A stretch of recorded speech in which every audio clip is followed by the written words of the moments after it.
Welcome to Gazelles Softball on Yankton, streaming on YouTube.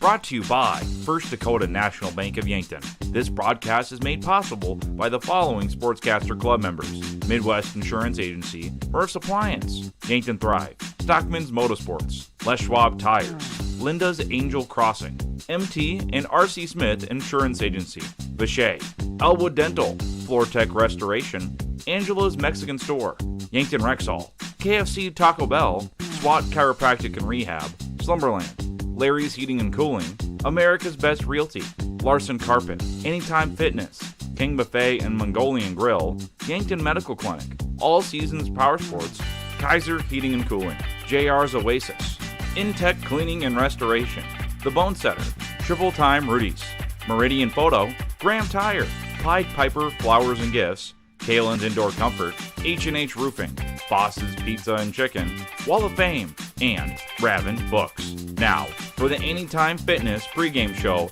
with the voice of Yankton Athletics, Zach Spear. Play ball! Hello and welcome to Sherman Park in Sioux Falls, South Dakota for Yankton Gazelles softball, presented by First Dakota National Bank of Yankton.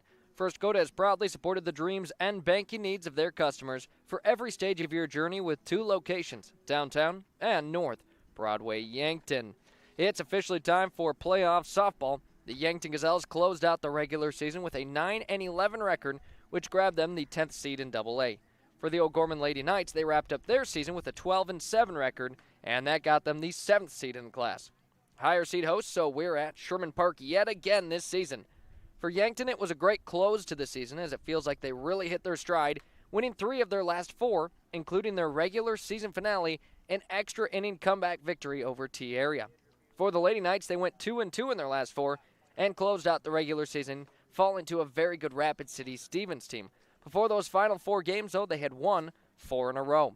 Here's how the numbers compare so far this season. Offensively, Yankton putting up 8.5 runs per game. O'Gorman definitely puts up some runs, 11.8 runs per game for them. Then defensively, Yankton gives up 9 runs per game. O'Gorman, 9.5. Last matchup, it was about the halfway point of the season. O'Gorman claimed the victory in that one in what became a cold and windy game. Before it started, it was about 78, maybe even 80, and light breeze. And then out of nowhere, we dropped about 20 degrees and the wind started blowing. But O'Gorman won that one, the final score 15-9. Against teams that are 500 or better, Yankton 1-10, and O'Gorman 5-7. And then against teams under 500 on the year, Yankton 8-1, O'Gorman a perfect 7-0. Last time around, it was a fun game, though, with O'Gorman pulling off the 6-run victory. Now back onto the same complex, but with a lot more at stake. Winner is headed to the state tournament. Loser will wrap up their season tonight. Teams look very similar defensively, with O'Gorman allowing about half a run more per game. But offensively, that's where the difference is, as the Lady Knights are putting up nearly 3.5 more runs per game than the Gazelles. It could be a very high-scoring game, and last time they played it was as well, as the teams combined for 24 runs. And on the season, they average a combined 20 runs per game. So it very well could be a high scorer here. We'll see whose bats get rolling and whose defense is able to hold on here in this one. I did get a chance to talk with both head coaches ahead of this matchup. For O'Gorman, it's Ryan Sokup, and as always, head coach Jill Muth for the Gazelles. We'll step aside for a moment here on our Anytime Fitness of Yankton pregame show. Anytime Fitness Yankton, let's make healthy happen. When we return, that chat with head coach of the O'Gorman Lady Knights, Ryan Sokup. It's here on Yankton, streaming on YouTube. Stunning flowers from Pied Piper are the finishing touch on your most perfect wedding day. We are your full-service florist with the experience and knowledge to design the perfect wedding flowers, sure to make all your wedding flower dreams come true. Brides, bridesmaids, boutonnieres, corsages, ceremony reception, and all event work are our specialty. Your style, your day, your vision. Pied Piper Flowers makes it happen. Pied Piper Flowers, your wedding florist.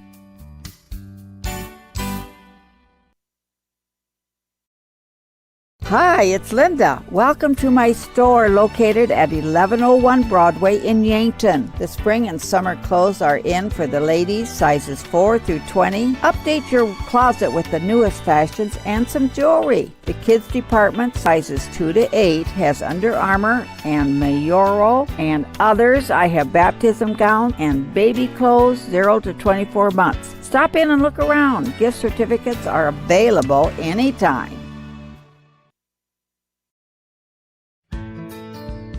At Elwood Family Dental Care, we treat our patients like family.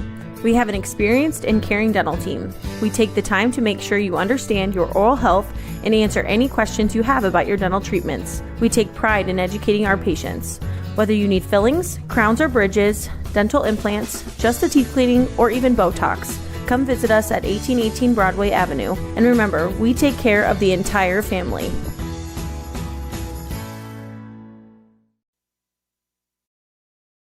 Hi, I'm Franny Kiefer with the Yankton School District Alumni Association. We strive to create a community of alumni and friends who support extracurricular and educational opportunities in the Yankton School District through scholarships, grants, innovative education opportunities, and staff appreciation. With us, you will keep connected to a community of Yankton School District alumni and friends all over. You can help continue to pay it forward and help future graduates. Register today at the Yankton School District Alumni Association website. Yankton Rexall in the Meridian District, Yankton, for all your gifts and decor needs. It's the only place in town to find both Hallmark ornaments and cards for any occasion. They also have Willow Tree and Precious Moments collectibles, the perfect anniversary and wedding gifts, nativity scenes, Watkins products, and single $1 chocolates. The Yankton Rexall Pharmacy for all your prescription needs. Yankton Rexall at the corner of 3rd and Douglas, downtown Yankton. On our coaches' conversations, now chatting with head coach Ryan Sokup of the O'Gorman Lady Knights. Coach, first of all, congratulations on reaching the SoDak 16.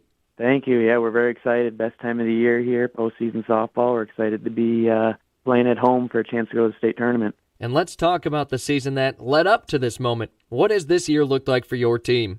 Yeah, our offense has been really awesome this year. We got just so many talented hitters up and down the lineup. It's really so deep. That was kind of something we talked about yesterday is, not being afraid to pass the bat in the big moments. If you're not getting your pitch to hit, there's no reason for you to chase because you know that somebody behind you in the lineup is just as good of a hitter and can also get the job done. And in the circle, it's kind of been a growing season for us. We're pretty young, a little bit inexperienced in the circle, but no longer inexperienced. Those sophomores are now juniors, and they'll be ready to go tonight. And now you take on the Yankton Gazelles. Last time your team came away with a victory in what was a high-scoring game. What are you expecting to see this time around? Yeah, probably more of the same. I've been watching a lot of Yankton's recent games. Those girls know how to swing it, so we're going to have to be ready to play some defense. Most importantly, though, we got to make sure that we're not issuing a bunch of free passes. That's kind of been one of the issues for us. Middle of the season's gotten better here as the season's gone on, but as long as we're not allowing too many free passes, then it takes a little bit of the pressure off the offense, and those girls can relax in the box and do what they're so good at. And you kind of answered my next question with those free passes maybe improving here from then to now. From that point in the season to when you first played Yankton to now, what kind of improvement have you seen from your team? It's more of seeing exactly what these pitchers, believe in themselves with, is figuring out, okay, this is my pitch, this is the location I like to go to, and figuring out how you can get ahead of hitters and, in the pressure counts, 3-2, 3-1, 2-0, whatever it is, you need to get yourself back into account. Where can you go to find that strike and get yourself back in there? And we've started to kind of find that a little bit with what pitches work for us. And you kind of talked about the pitching of your team. What should we expect to see in the circle here tonight? Yeah, planning to throw London Backus to start. Wouldn't be surprised if Noonan gets into the game as well. They both they feature different stuff. London's a little bit harder throwing. She might be able to get some girls a little bit more swing and miss, where Layla's a little bit more precise, trying to put the ball in the right spots, and is going to be able to induce weak contact by hitting her spots. And what would it mean to you to see your team make it to the state tournament after all of the work throughout the season? Yeah, that's the big goal, is get yourself into the dance, because then once you're in there, anything can happen. something that we talk about all year is setting yourself up into the best situation possible for this one game winner go home scenario. It's not a best of 3 series, and anybody can play hero. And any given moment of a night like this could be your superstar, could be a late game defensive sub, could be a pinch hitter off the bench. You never really know. So as long as all the girls are ready to throw their hands in the pile and accept their role, and whatever that looks like, whether that's the first inning or the 7th, we're going to be pretty satisfied with what we bring to the plate tonight. Well, Coach, appreciate the time. It should be a great game. Yeah, absolutely. Appreciate you, Zach. Again, that was head coach Ryan Sokup of the O'Gorman Lady Knights on our Coaches Conversations. Coming up, our chat with Gazelles head coach Jill Muth on Yankton, streaming on YouTube. What does FloorTech do? When disaster strikes, water damage, mold growth, or fire cleanup, call the team you can trust. FloorTech Cleaning and Restoration. They respond fast to protect your home or business and restore it the right way with honesty, integrity, and top-notch service. Their crews proudly serve southeast South Dakota and northeast Nebraska, including Yankton, Mitchell, Norfolk, and Sioux Falls. For 24/7 emergency service, call 800-507-1822. If your home or floor is wet, call FloorTech or visit them at floortechrestoration.com. Your local KFC Taco Bell at 2504 Fox Run Parkway in Yankton offers 2 menus combined into one. Something for everyone at KFC Taco Bell. When your family's hungry and can't decide between crispy chicken and mashed potatoes or tacos, burritos, and protein bowls, well, you don't have to choose. Get the best of both worlds in one stop. Cool down with the legendary Baja Blast Freeze or heat things up with a variety of hot sauces. KFC Taco Bell Yankton. Why pick one when you can have both? Kaiser Heating and Cooling is your hometown team specializing in all things heating and cooling, as well as heat and glow gas, wood, and electric fireplaces, humidifiers and dehumidifiers, and all styles of ductless mini-split systems. Whether you are building or remodeling, our team of innovative experts will get you the correct equipment and indoor air quality accessories you need for your home or business. Remember, Kaiser Heating and Cooling is your hometown team for all things heating and cooling for the past 77 years. Go Bucks and Gazelles. Looking for a photo that actually looks like you, but better? At Meridian Photo, we specialize in capturing personality, not just poses. Whether it's headshots, high school seniors, family sessions, or team and individual sports photos, we'll make you look like a legend. We've just landed in the Meridian district of Yankton. Book your session today at meridian-photo.com or give us a call at 605-655-4598. Meridian Photo. Be you. You deserve it.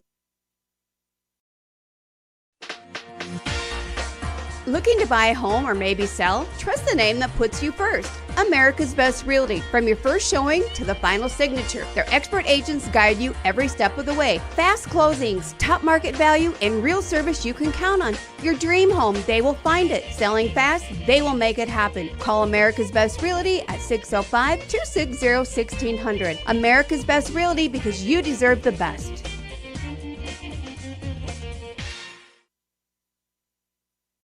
Back on our Coaches Conversations, it's head coach Jill Muth of the Yankton Gazelles. And first of all, Coach, before we get going, congratulations on making it to the SoDak 16. Well, thank you. That's obviously, the place to start. You got to make the playoffs to be able to make the state tournament. So we got that step done, and now on to the next step, trying to get ourselves into that state tournament. And now let's recap the last time your team was in action. That was against T-Area, a thrilling comeback victory in extra innings. What did you see in that one? Yeah, we battled. We played well defensively. Pitchers kept us in the game and did enough to keep us where we needed to be until we found a way to get some runs. And that was a nail biter, wasn't it? We just we made some plays. We got some timely hitting and all those things that you hope can happen as you are playing a sport and coaching a sport. And it was as exciting for us as a game we've had all year, for sure. And your team has really played well as of late, winning 3 of your final 4. What has worked well during this time, and what kind of momentum does that bring with you into the playoffs? Yeah, our goal obviously is to compete in every game, trying to find a way to swing at good pitches and make the routine plays. And I thought the last few games we did that really well, and I thought that, we did enough scoring runs to win the games, and it's gives you a good feeling, and some confidence. And get you ready to go into this pretty important game that we got today. And now you match up against O'Gorman. What are your thoughts on the matchup this time around? Yeah, it's one that, we thought we left a few runs on the board, and we gave them a couple runs that maybe they didn't earn, and with a few defensive miscues. So it's definitely a game that we thought that we could have won with a few twists here and there, and so we're excited with the opportunity to go up there and compete and see if we can go get them this time. Now, what would it mean to you and the team if you should find yourselves in the state tournament? Yeah, it'd be pretty exciting. It's something that you compete for all year long, and you are working hard, and you every day trying to get better and compete and get yourself to that state tournament to see where your team falls. It'd be pretty exciting. It'd be a really great way to end this year for sure. And then, of course, for the seniors, it would kind of be that last hurrah for them. What have they meant to this program here? Yeah, absolutely. We've had the 3 seniors that have been with us since the beginning, and they're girls that have put in a lot over the 4 years and worked hard and been good leaders and positive role models for our team. And so it would be really special to be able to send them out with a trip to the state tournament. Well, thanks for the time now as well as throughout the entire season. Good luck in this one. Appreciate it, Zach. Thanks for all of your coverage. Again, that was head coach Jill Muth of the Yankton Gazelles on our Coaches Conversations. Coming up, starting lineups, first pitch, and one of these teams punching their ticket to the state tournament. It's all here on Yankton, streaming on YouTube. Larson Carpet has all your flooring needs. Step into their showroom to see a wide selection of all types of flooring. They have soft and luxurious carpet that's sure to bring comfort to your home. Stylized tile to make any room pop, different color options of hardwood to make matching easy, and convenient vinyl plank for when spills happen. Of course, with the best customer service in the area. Their knowledgeable staff will make sure to answer any questions you might have. Larson Carpet, 212 Walnut. Dive into the delicious all-you-can-eat Asian buffet, featuring mouth-watering Asian cuisine like broccoli beef, General Chicken, sesame chicken, so much more. Or choose from a fresh selection of meats, noodles, rice, vegetables, Asian-inspired sauces, and watch them sizzle on the Mongolian grill. Plus tantalizing desserts, including ice cream. Get your fill at King Buffet and Mongolian Grill, North Broadway, Yankton. Weather around here gets pretty crazy. Are you sure the weather hasn't caused damage to your roof? Let Justice at H&H Roofing in Yankton take any roof damage worries away. He'll come and inspect your roof. Even if you've had an inspection, get a second opinion or re-inspection for your peace of mind. H&H Roofing has built their reputation on working to satisfy homeowners for years. Family owned and operated. H&H Roofing is bonded and insured. Contact Justice today. Do you like to read? I love to read. So does Raven Books, your unique bookstore in Yankton, where you'll find thousands of books from brand new to gently used oldies but goodies, all at unbeatable prices. Trade in your old favorites for credit and be able to explore something new. Whether you're a casual reader or a bookworm, Raven Books is your next chapter, located at 804 Bill Baggs Road. Raven Books, where every book finds a home. If you're into hunting, fishing, towing, or just want to blaze the trail, All Seasons has ATVs, UTVs, dirt bikes, and scooters from quality brands like Honda, Yamaha, and CF Moto. Needing watercraft? All Seasons has a large selection of quality boats and wave runners, and we take pride in service after the sale. We have friendly certified technicians that will winterize, summarize, diagnose, and repair your power sports equipment. In business for over 20 years for good reasons. We're All Seasons, Power Sports and Marine in Yankton. And back to continue on with our Anytime Fitness of Yankton pregame show as the Yankton Gazelles, the 10 seed, coming into Sioux Falls to take on the O'Gorman Lady Knights, who are the 7 seed. Entering this contest, Yankton 9-11 to close out the regular season. Lastly, in a victory over T-Area, O'Gorman last took on Rapid City Stevens as they were supposed to take on Sturgis the following day, but that game ended up getting canceled. As last in action, the Gazelles against T-Area was a thriller. Yankton brought it back and into extra innings where they ended up winning it 6-5. Your final stats in that one. Kelly Koletsky went 1 for 2 with 2 RBIs. and had a huge hit in that game in extra innings. Ava Gerard went 1 for 4 with an RBI. Jocelyn Burns went 1 for 4, and Brooklyn King also went 1 for 4. September Rao had a couple of nice hits, going 2 for 4 with 2 RBIs. Isabel Sheldon went 1 for 4. At the plate, Brenna Elwood went 0 for 4, but did have an RBI in those at-bats. Madison Musfelt went 0 for 2. Jordan Kudera went 0 for 1, and Eliza Gurney went 2 for 2, including a walk. Brenna Elwood pitched the entire game. It was an 8-inning game. 7 hits she gave up off of 5 runs, only 4 of which were earned, 2 strikeouts, and 6 walks. It was a very impressive showing from Brenna Elwood in the circle. As a team, Yankton went 9 for 33 with 6 RBIs, 1 walk, and 4 strikeouts at the plate. Again, 6 runs they put up. They gave up 5 to the Titans and had just 2 errors in the field. Now, the last time Yankton came to Sioux Falls to take on the O'Gorman Lady Knights, again, that was earlier in the season, about midway, and they fell to the Lady Knights. Your final score was 15-9. In that game, your final stats, Callie Koletsky went 0 for 4 with 1 walk. Ava Gerard was 1 for 4, hitting a single, which gave an RBI, and was also walked once. Jocelyn Burns went 1 for 5 with a single. Kyra Churchman went 1 for 4, hitting a single, which included an RBI. Isabel Sheldon went 0 for 1, but drew 4 walks in that game. Madison Musfelt was 0 for 1 with 2 walks. Brooklyn King, last time they took on O'Gorman, had a perfect game, 3 for 3 with 2 singles, a double, 2 RBIs, and a walk, as she looks to repeat that performance here again tonight. Reese Gary at the plate went 1 for 3, hitting a single. Brenna Elwood was 0 for 1, did get an RBI though, and Olivia Puck was 0 for 1, drawing 3 walks. In that one, Reese pitched 3 innings, giving up 8 hits, 11 runs, 8 of which were earned, 1 strikeout, and 3 walks. Brenna Elwood came in relief and pitched 2 1/3 innings, and that was 5 hits she gave up, 5 runs, 3 earned runs, no strikeouts, and 3 walks. In that game, Yankton as a team went 7 for 41 at the plate, 5 RBIs, 12 walks, and 6 strikeouts. Now, the 12 walks you'll gladly take again, but 7 for 41, hitting below that 250 mark, under 200 even, one of the more rough days at the plate for the Gazelles. They'll certainly look to improve that here this time around.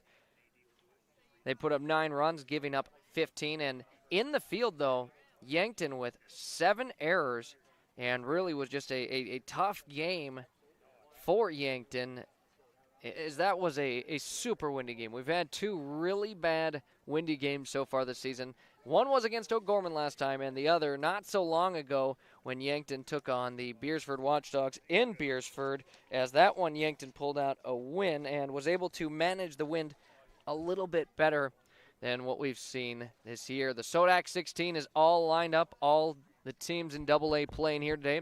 Here are the matchups in the SoDak 16 across the state.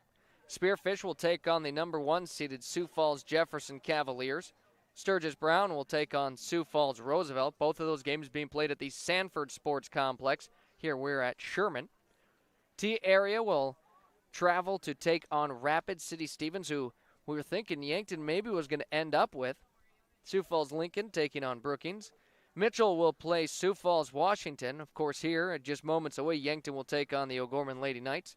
Watertown will take on Harrisburg, and then Pierre T.F. Riggs against Brandon Valley in Brandon Valley. But Yankton, when you were looking at the standings on Saturday, opened the day with all the games complete, and showed that Yankton was actually going to have to travel into Rapid City to take on the Stevens Raiders, but some other games between Class A and B, because some of these teams have taken on the lower classes, shifted enough seed points where O'Gorman ended up being the matchup here for the Gazelles. It was a 6-run difference last time, and it was windy. This time we've got some heat, light wind, but luckily we are in the shade here.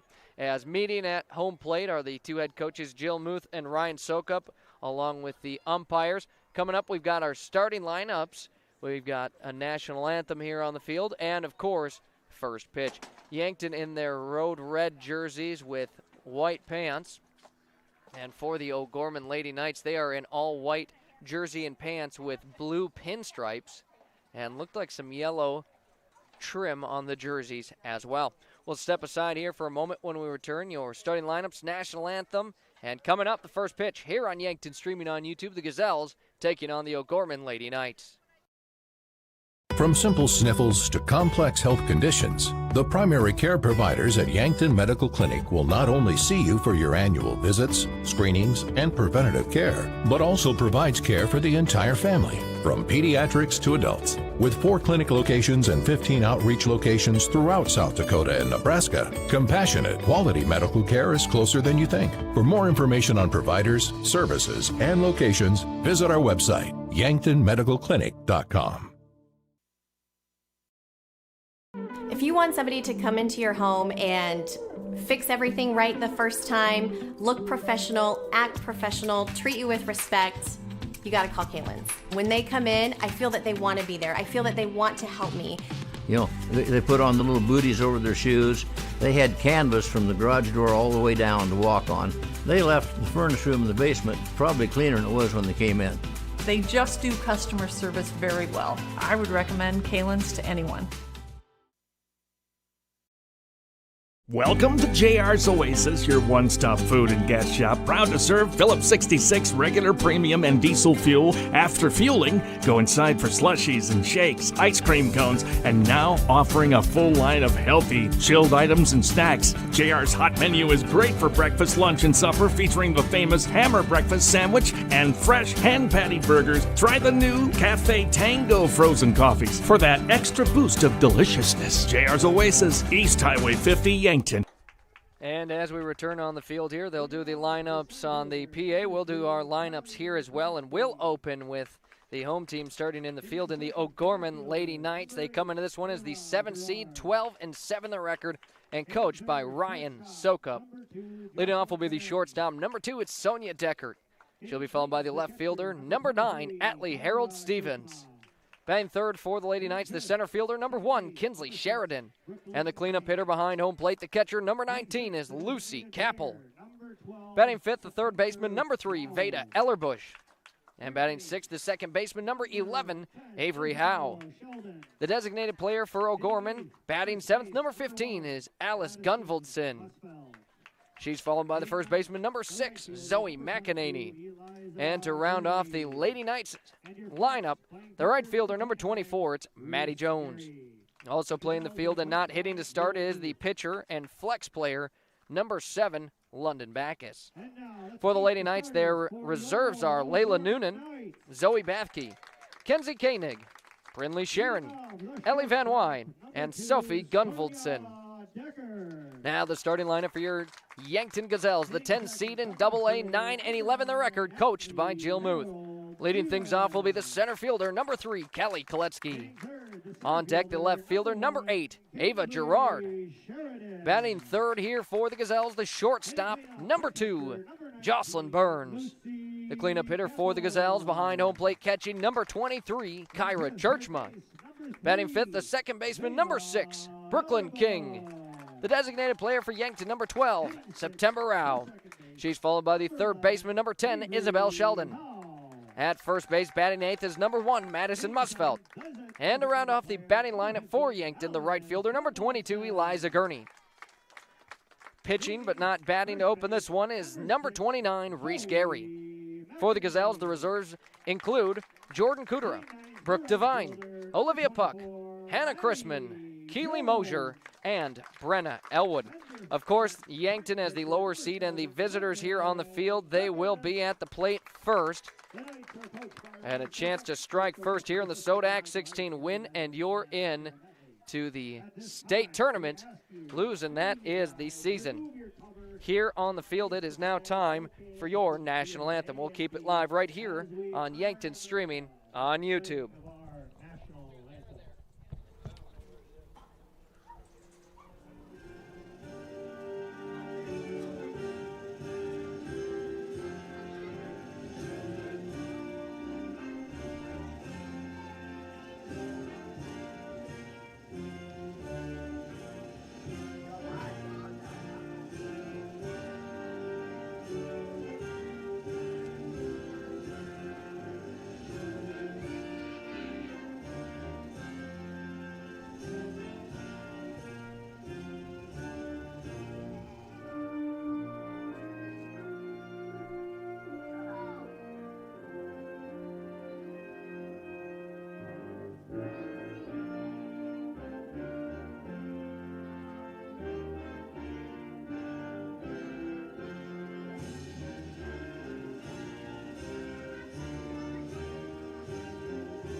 And again here on the field, you just heard the national anthem. Before that was the starting lineups, which were brought to you by Larry's Heating and Cooling of Yankton and Vermilion. For all your heating and cooling needs, it's Larry's Heating and Cooling, anytime, any day. The O'Gorman Lady Knights open in the field. The Gazelles at the plate first when we return. First pitch just moments away. Playoff softball officially live for the Gazelles and O'Gorman Lady Knights. Leading off for Yankton when we come back, Callie Koletsky. Midwest Insurance Agency values family. Our agency has been family-run for over 60 years. We pride ourselves on excellent, knowledgeable customer service. This day and age, everyone is so eager to have an immediate response with a quote. But at Midwest Insurance, we take our time and evaluate your assets and make sure you are properly insured. We take those what-ifs very seriously. As we continue on our family business with hopes of our children, Brooke or Jet, taking over in the future, we will continue to be there for you always. Come be a part of our family. Midwest Insurance Agency, 3016 Piper Street, Yankton. I knew I should have had those brakes checked at Graham Tire. It's all about safety. Tire mounting, balancing, wheel alignment, and shocks and struts and batteries, oil changes, and lube service. Graham Tire does these every day. And there's over an acre of tires. Graham Tire has them all, big and small. Tires for cars, trucks, campers, trailers, big rigs, and tracks. Honesty and integrity is a matter of pride since 1951. Graham Tire, Yankton. And it's officially game time here. Top of the first innings, we load up our Fox stop of Yankton scoreboard. Gazelles at the plate here to open this one. In the field, the O'Gorman Lady Knights. Callie Koletsky to lead it off as Yankton a chance to strike first here in this one. As the first pitch fired in for a called strike one. The battery for the O'Gorman Lady Knights is made up of London Backus in the circle and Lucy Capel behind home plate. Last time around, Yankton put up 9 runs on the O'Gorman defense, but gave up 15 to their offense. Koletsky takes a high pitch for ball 1. 1-1 your count, no outs, no runners on. It's the leadoff hitter of the game. Now a 2-1 count here for the sophomore at the plate.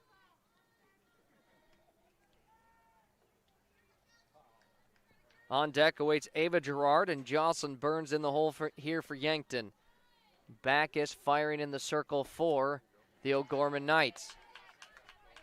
Next one just misses low, so now a hitter's count for Koletsky, 3-1. No swing in the 4 pitches she's seen so far today. The 3-1, it's sent in high. Callie Koletsky's walked, and Yankton's got a quick base runner with Ava Gerard stepping up to the plate. Callie Koletsky will take first. Gerard now at the plate with a runner on. We'll see if Yankton decides to send Koletsky. She's certainly got some speed on first. First pitch misses, ball 1.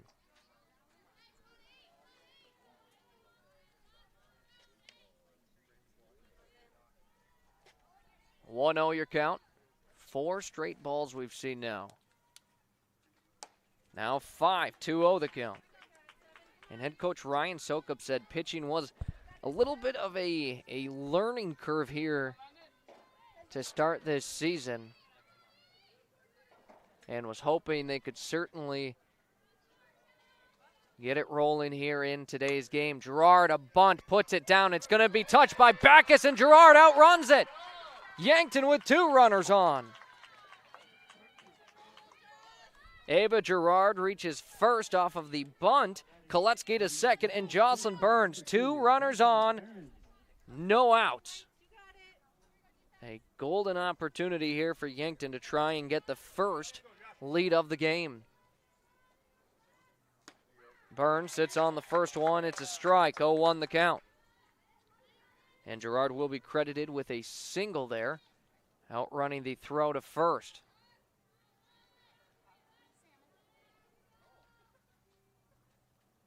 The 0-1 now sent in high, 1-1.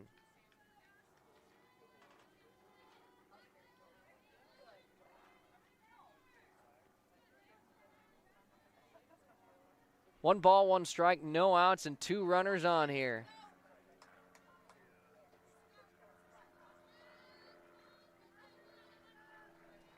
Not sure, it looked like the umpire was saying something to Churchma on deck.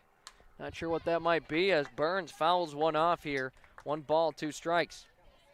It's our first foul ball of the game. Coming in the third batter at the plate. Koletsky didn't swing. Gerard laid down a bunt and reached first off of an infield single. Now a 1-2 count for Burns at the plate as that one finds itself inside. 2-2 the count. A good miss there from Backus. Burns, one of the highest batting averages on her team, trails only Kyra Churchma and, well, Isabel Gurney, too, who's 1 for 1. Burns fouls off another one. Count stays the same at 2-2.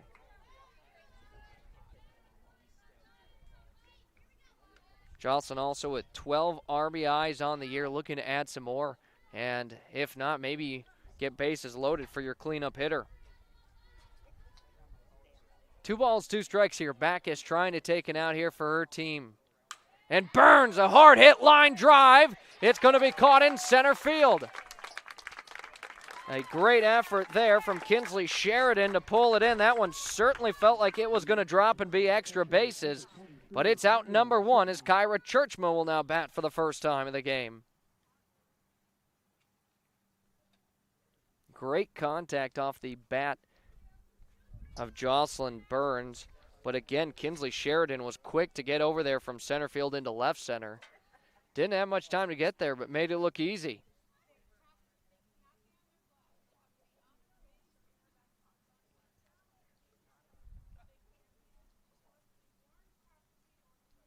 And so now some discussion. I'm not sure if it's about sunglasses or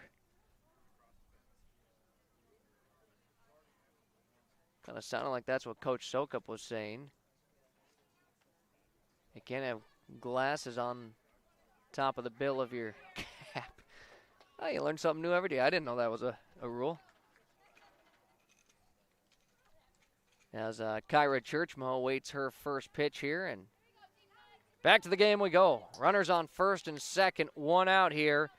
Yankton with their cleanup hitter at the plate, as I mentioned. She leads the team in batting average, 446 on the year. Trails only Brooklyn King with 21 RBIs to King's 22. Churchma, did she hold or did she go? They're going to say she went. So 0-1 the count. Tried holding off, but they will call it for a strike, and this time pulls it back a little quicker. 1-1 the count. Churchma at the plate with Brooklyn King on deck. It's the 2 players with the most RBIs this year and 2 runners on. It's the perfect situation you want them in. As a dirt ball there into the glove of Lucy Capel, who does a nice job keeping the runners put. 2 balls, 1 strike here. Churchma working against London Backus here. A chance for Yankton to get the first score of the game. 2-1 your count now, 3-1, and again in the dirt, and Capel again keeps it in front. That right there is the difference a catcher can make. Runners could have very well have gotten over to second and third on the first one and then across to score. Instead, they're still on first and second.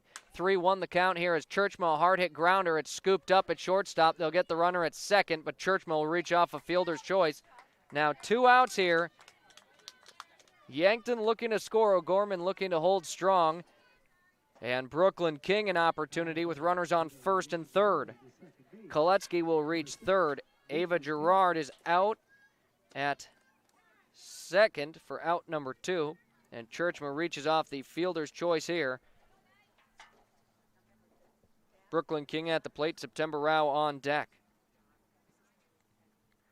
And now I've mentioned how Churchma and King have the most RBIs on the team, 21 and 22, as Brooke Devine will run here for Churchma. On deck is September Rao, who in very limited at-bats this season on the varsity level. Bats a .417 with 18 RBIs. So opportunity here early for the Gazelles, looking to bring some across. London Backus in this O'Gorman defense looking to avoid that. And a foul ball hit here off of the bat of King, and I notice our scoreboard says OG in both. I'm not sure why. We'll see if we can get that fixed, and well, just made it worse. Runners on first and third, 0-1 the count. Here's King, another foul ball, makes it 0-2.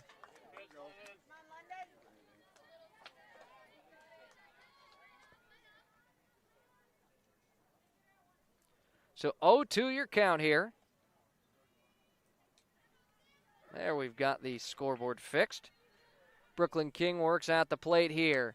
Held off, now a takeoff for second, and reaching safely is Brooke Devine. A close play at second. So a 1-2 count here. That's a tough one to hold off on, but Brooklyn King has been such a good hitter this year for Yankton. You've got to trust her at the plate. If she's not swinging, it's probably not a pitch you want to swing at. 1-2 the count here. Backus winds up, fires in another one. It's low, and again, Capel will block it. Lucy Capel right now has prevented runners by herself behind home plate. We'll see if Yankton is able to capitalize off of base runners or if we get sent to the bottom half scoreless.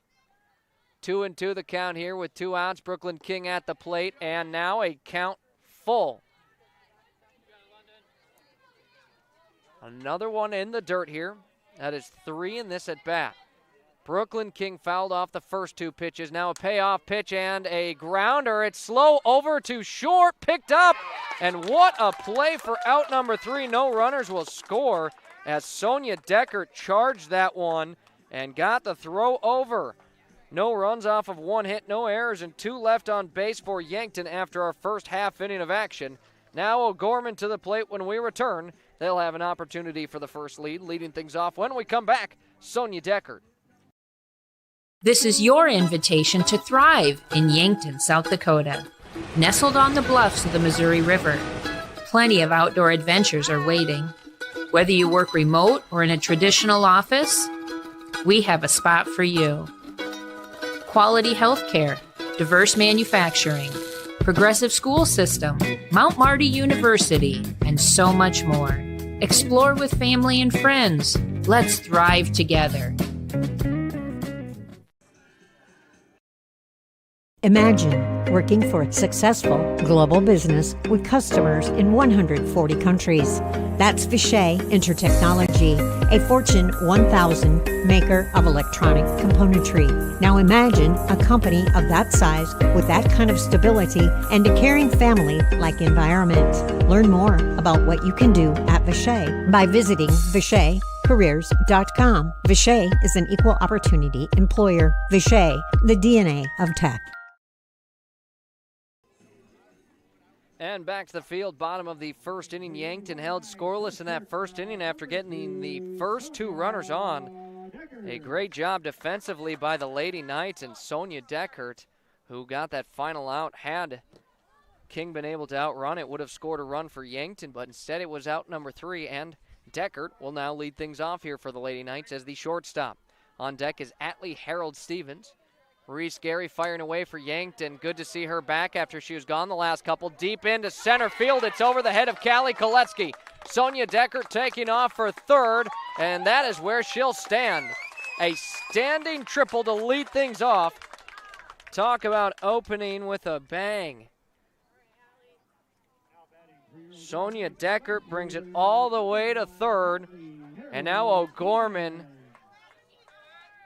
just needs 1 hit to bring her across. Atlee Harold Stevens now at the plate with Kinsley Sheridan on deck. Stevens hits it, a line drive into right field. It goes. Back-to-back hits, and O'Gorman's on the board.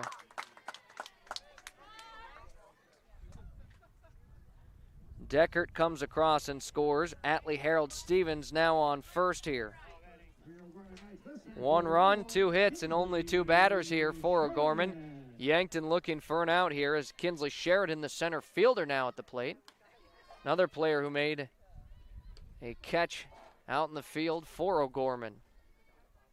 That was one that was roped by Jocelyn Burns as a line drive and really could have been extra bases. Instead, it was caught. Runners had to stay put. That one just misses outside to Sheridan. Lucy Capel waits on deck.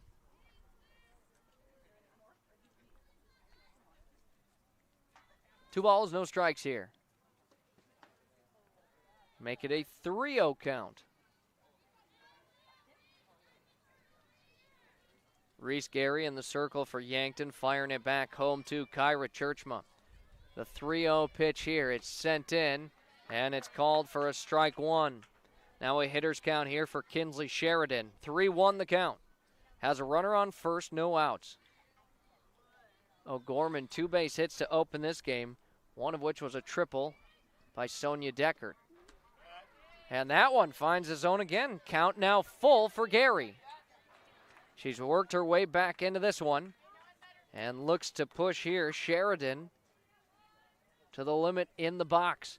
Another left-handed hitter for this O'Gorman team. The 3-2, it's sent in, it's hit up in the air towards left field, but it's going to drop foul.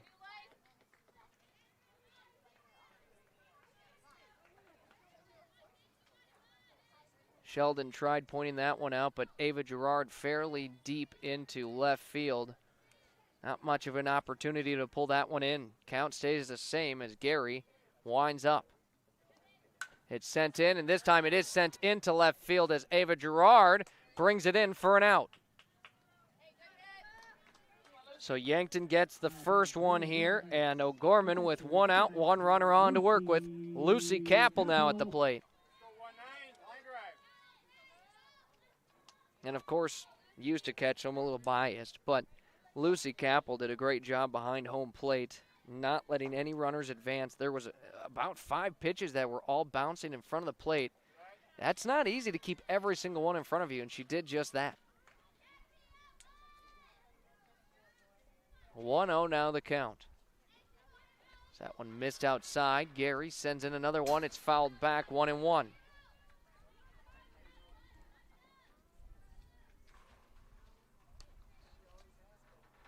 On first is Atlee Harold Stevens. Lucy Capel at the plate with Veda Ellerbush on deck here for O'Gorman.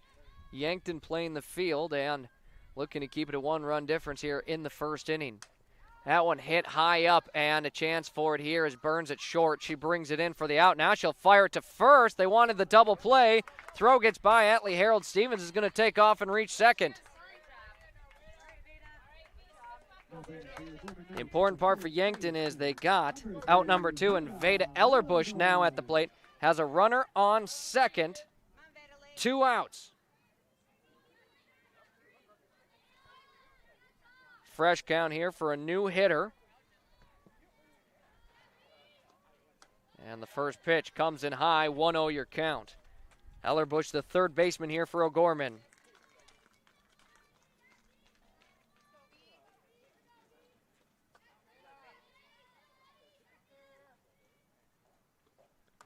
And the next one also high for a 2-0 count. So on a couple of batters, Gary has thrown the first couple of his balls, but has worked back into it. 2-0 here, Ellerbush works with. She'll sit on it, a called strike 1. Beautiful day for softball here in Sioux Falls. A little warm, but it's certainly nicer than some of the days we've had with rain and 40-mile-an-hour wind. 2-1 your count. Gary sends it in. It gets by to the backstop. Taking third now is Harold Stevens. And a 3-1 count for Ellerbush.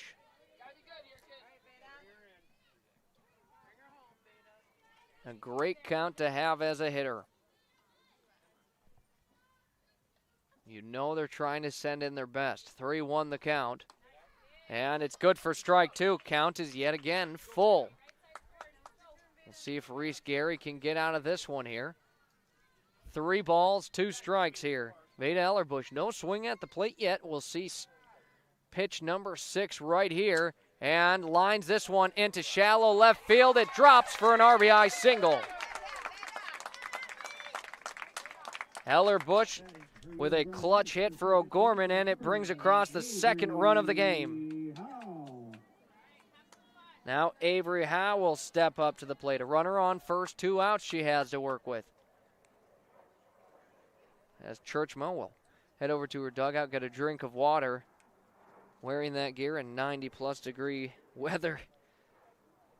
Certainly going to need your fair share of water. So Howe at the plate here, the second baseman for O'Gorman. Her first time batting in the game. Just a freshman in the lineup here for O'Gorman. Takes a strike up the middle, 0-1.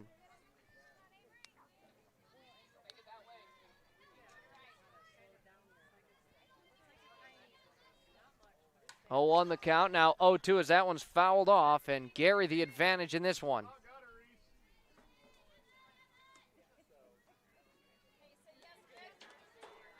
Reese Gary leads 0-2 in the count. Avery Howe at the plate with Alice Gunvaldson on deck. Veda Ellerbush over on first right now. Howe on the 0-2, hits it high up into center field. Callie Koletsky takes a few steps in and reels it in for the third and final out here of the first inning of action. For O'Gorman, 2 runs off of 3 hits, no errors in the field, and we've got 1 left on base. We enter the second inning of action. Yankton trails 2-0 on our Fox Stop of Yankton scoreboard. Leading off when we return will be September Rao. There's a whole new world out there. It's called the off-road, and it's waiting to be explored in a Polaris. So gear up to make every moment count with the Polaris off-road vehicle. The new Polaris models are now available at Stockman's Motorsports in Yankton. No matter the weather, get ready to tackle all the trails. With machines like these, your world just gets bigger. Stop in at Stockman's Motorsports today to learn more about the epic new Polaris off-road lineup. Second inning of action here. September Rao will lead off for the Gazelles. She's hitting in place of the pitcher Reese Gary. On deck, Isabel Sheldon with Madison Musfelt in the hole. Yankton trails 2-0 here early in this one. They had 2 runners on last time around, once off a walk, one a single. And then Churchman reached on a fielder's choice as Gerard got thrown out at second in her place. Backus fires in a good one. 0-1 the count, a swing and a miss from the bat of Rao. Sheldon waits on deck. And Yankton looking to get back some runs here. The 0-1, make it 1-1. Yankton looking to reach the state tournament for the first time since the first year of sanctioned softball. As Rao another swing and miss, 1-2. On the flip side, O'Gorman has reached the state tournament every single year since it's been a thing, placing 8th every single tournament. 1-2 the count here. London Backus, her 4th pitch of the inning, sends it in and bounces at about the halfway point between the circle and the plate. As no need to swing for Rao. 2-2.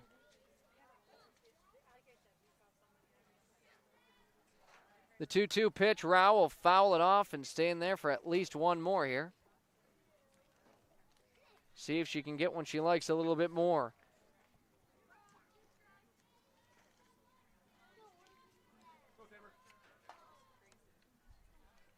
Two and 2 your count here. Now another foul ball sent straight back from September.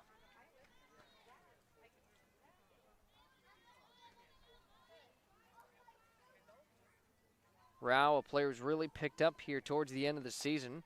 She's been our post-game interview a couple times here in just the last couple of weeks. 2-2 the count. And it's hit up into left field. It's caught in foul territory, but it doesn't matter. It's pulled in for out number 1. Play made and left by Atlee Harold Stevens and brings up Isabel Sheldon to the plate. Third base, number 10, Isabel Sheldon. And coming into this game, we knew O'Gorman could hit the softball. But right now, their defense really looking sharp. Sheldon nearly hit by the first one, 1-0 the count. Backus with some speed on that one.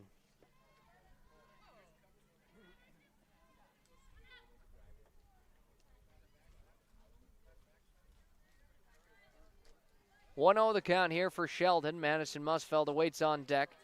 It's now a 2-0 count.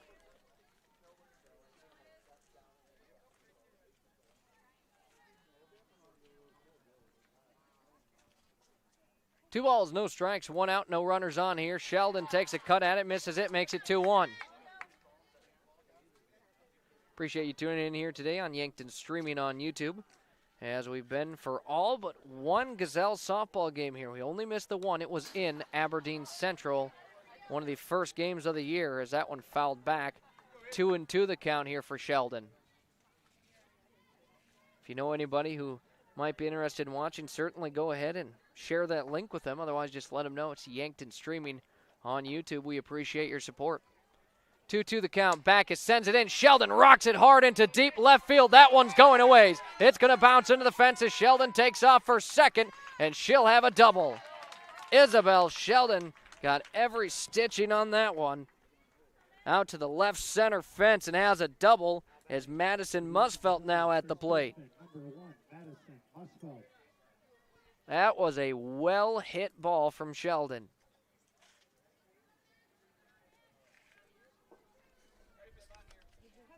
Isabel Sheldon, a sophomore for Yankton. She slowly but surely just keeps raising that batting average.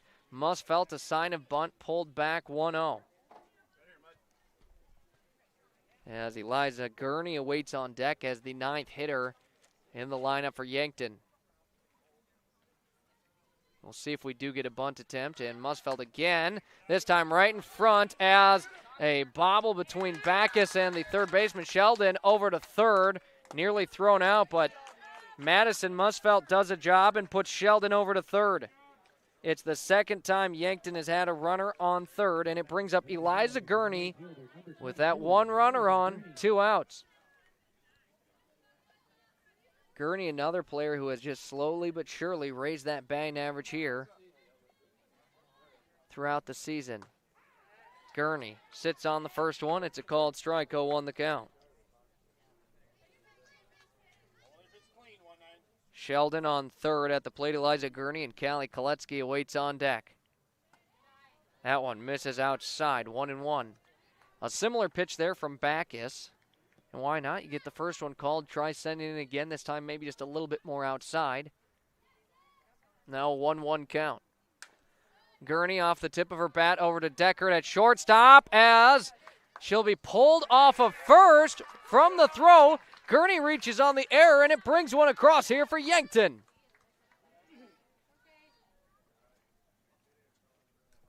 And now a time called for Coach Sokup as he'll ask about the play, if she got her foot back down or not.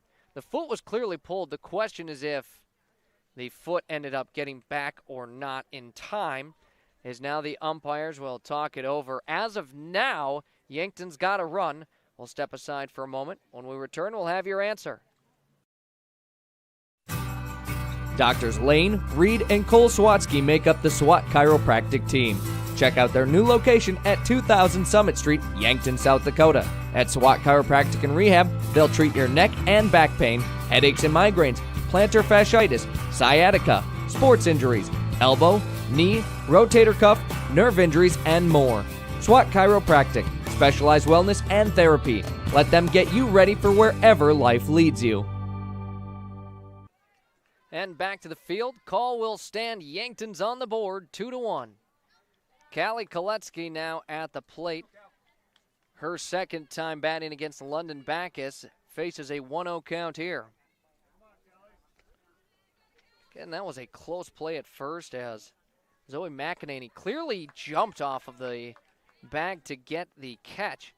But the question was if she got back in time. The umpires decided no. And Yankton gets their first run scored of the game. It's back down to a 1-run difference. 2-1 your score as Koletsky faces a 2-1 count. She was walked in her first at bat here and was left stranded on third. Ava Gerard awaits on deck. She's 1 for 1. Gurney on first here for the Gazelles. 2 outs they face. A swing and a miss. Koletsky took a big cut at that one. 2-2 now your count. That's the thing. You don't hate a big cut like that when it's not 2 strikes on you. Now's the time you choke up, you take a lighter swing, and just make sure you make contact.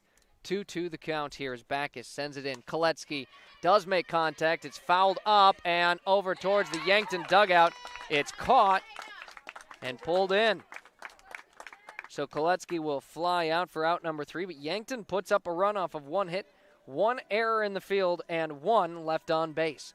We enter the bottom of the second inning. 2-1 O'Gorman leads, and at the plate are the Lady Knights. Leading things off when we return, Alice Gunvoldson. Slumberland Furniture at 2401 Broadway in Yankton, home of Kirkland Furniture Groups, bedroom groups by Laguna, and dining sets by Tower and Catadel. They're also the only place to offer furniture by Flex Steel and the biggest selection of Lazy Boy in the area.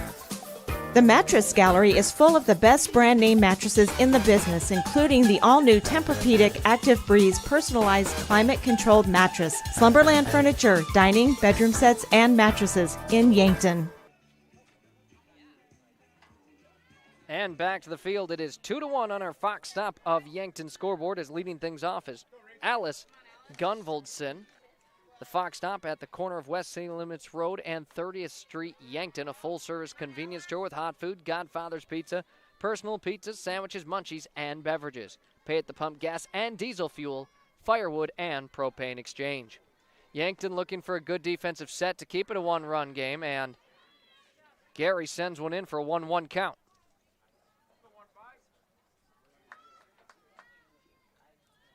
One ball, one strike here. Alice Gunvoldson at the plate for O'Gorman and fouls it off, but got a good piece of it. On deck awaits Zoe McEnany with Maddie Jones in the hole. It's the 7, 8, 9 hitters in the lineup for the Lady Knights. 1-2 the count, as that one bounces in for ball 2.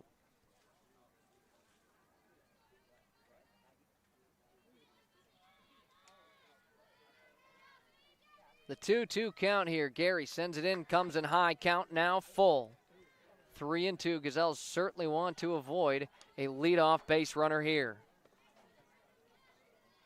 And this O'Gorman team, on top of that, they really do not need help putting up runs.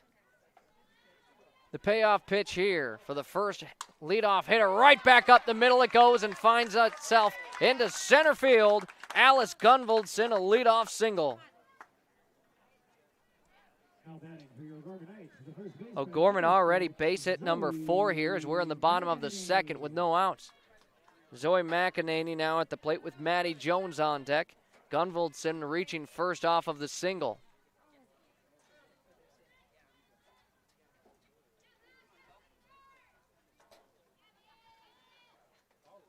One comes inside, 1-0. Nearly got a piece of McEnany. That would be 2 runners for O'Gorman. We'll see how Yankton can play in the field with a runner on, no outs. McEnany, no swing on the next one, 2-0.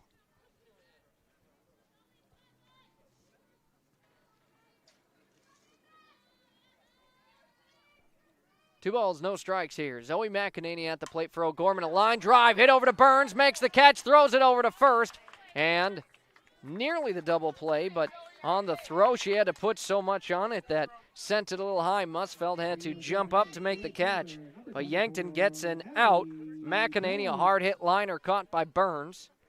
Gunvoldson remains on first, and Maddie Jones now at the plate with an out and a runner on first.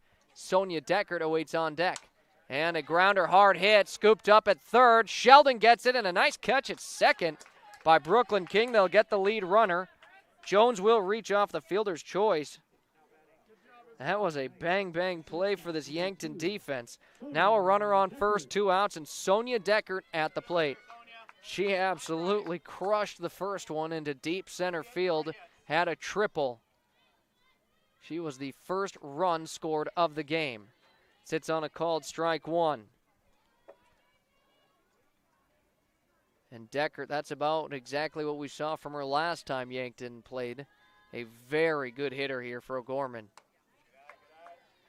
Sits on the next one. It's high, 1-1 the count.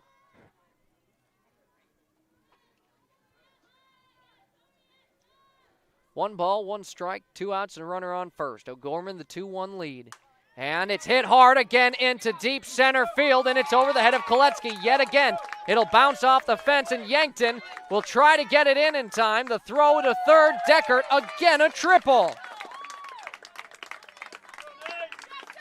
Maddie Jones will bring it around and score, and now Sonia Deckert 2 for 2 with 2 triples in this game.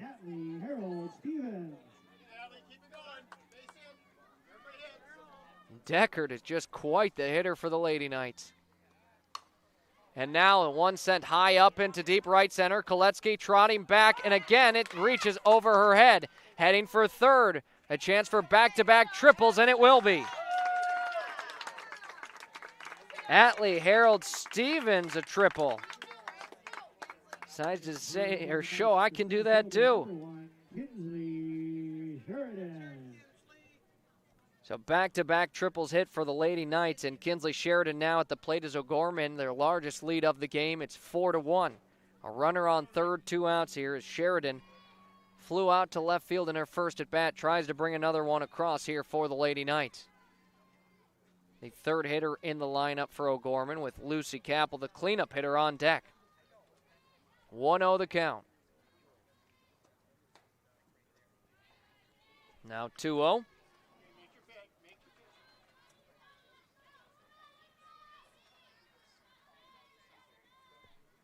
Two balls, no strikes, 2 outs. And right back up the middle off of Gary, and an RBI single here for Sheridan.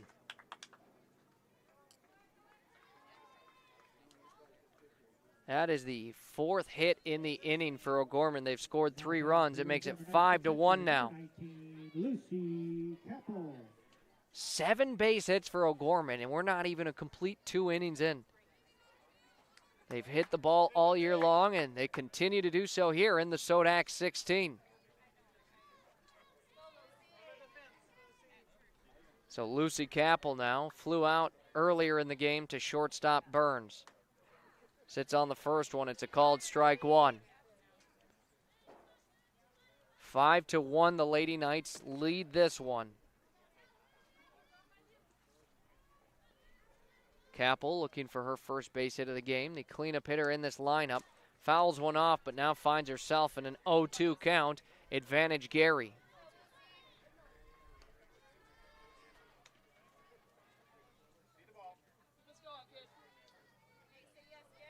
No balls, 2 strikes here. Reese Gary in the circle for Yankton. Works against Lucy Capel at the plate for O'Gorman.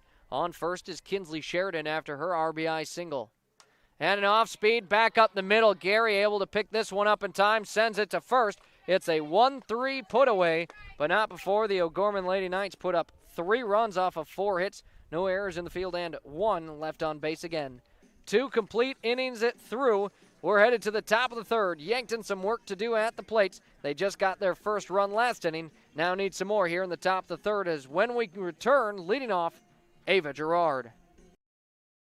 Warmer days are coming, and sooner or later your air conditioning will need to kick in as well. But what if it doesn't? Well, don't wait. Call Larry's Heating and Cooling. With 43 years in the business, we're very knowledgeable on what we do and how we serve our customers. You can rest assured that when you call day or night, someone will always pick up the call. Join our elite club today and become a priority member. Skip the line, get discounts on services, and have no overtime fees. Call Larry's Heating and Cooling for expert service from factory-trained technicians.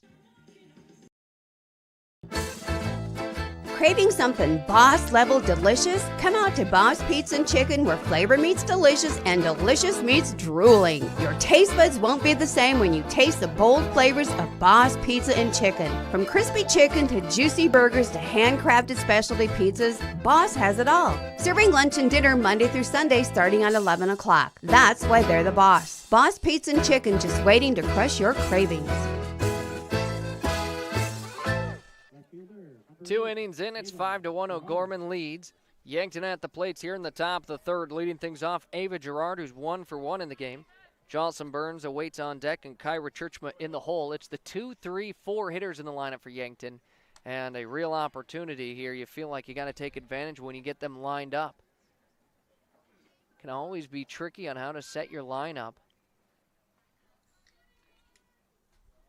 And Yankton certainly feeling like they've got some capable hitters here to open the third inning. Gerard swing and a miss, makes it 1-1. As London Backus continues firing it in for O'Gorman. She's done a nice job here in this game so far. As Gerard, another swing and a miss. Backus with 1 walk so far in the game, and I think that is actually our only walk on either side.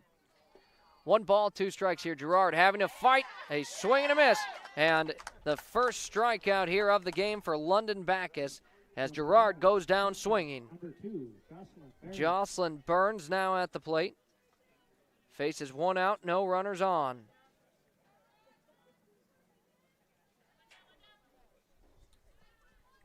Burns had that nice line drive to left center. Unfortunately for her, it was caught. As that one misses, 1-0 the count.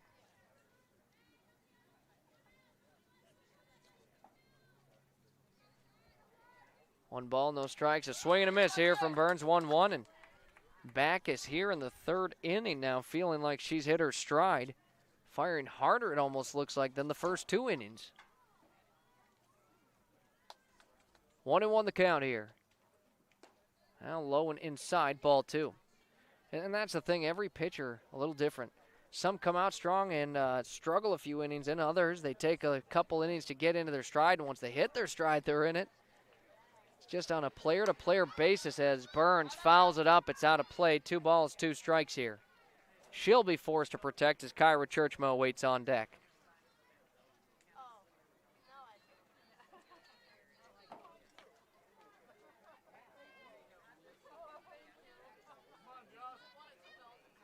Two and two the count here.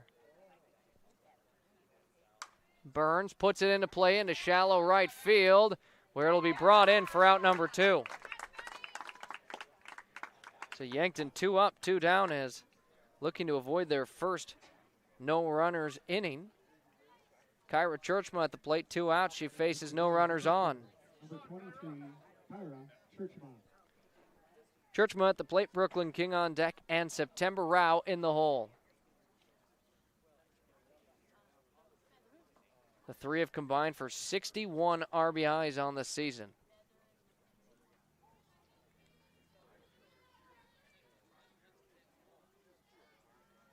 Gurney has the lone RBI in this game for Yankton.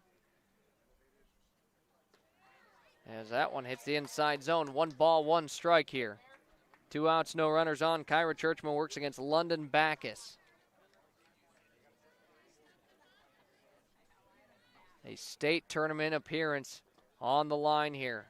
The next one in the dirt, ball 2.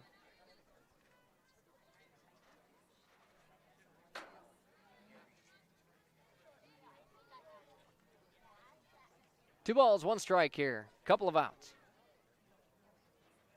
As Churchma line drive sent into right field, she's got her first hit of the game. Churchma got a nice piece of that one, and now a base runner for Yankton with Brooklyn King at the plate. We'll have a courtesy runner again here, and it does look like it'll be Brooke Devine again running in place of Churchma. Brooklyn King with a runner on. Last time grounded out to Sonia Deckert. So Yankton a base hit in every inning so far. Trying to string a couple together though here.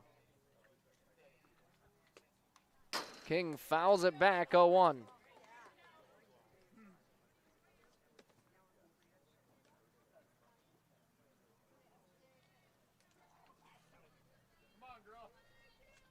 No balls, 1 strike here.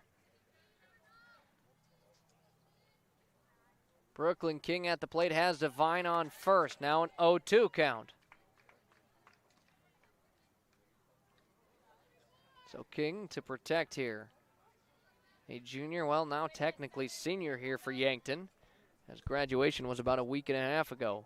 0-2 the count here. It's sent up high, ball 1. Capel will pump fake down to first, keeps it, and just sends it right back to Backus.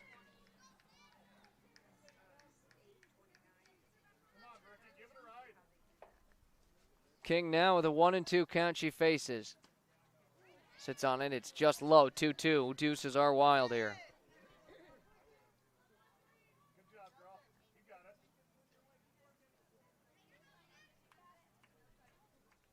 Now the 2-2 here for Backus. Sends it in, King fouls it up, and again it goes out of play here. Yankton needs some runs to get right back into this one here. For O'Gorman, they've hit the ball well. They've got 7 hits already through 2 innings. Yankton with 3 right now in the third. Another 2-2 pitch as King, another foul ball. She hangs in there.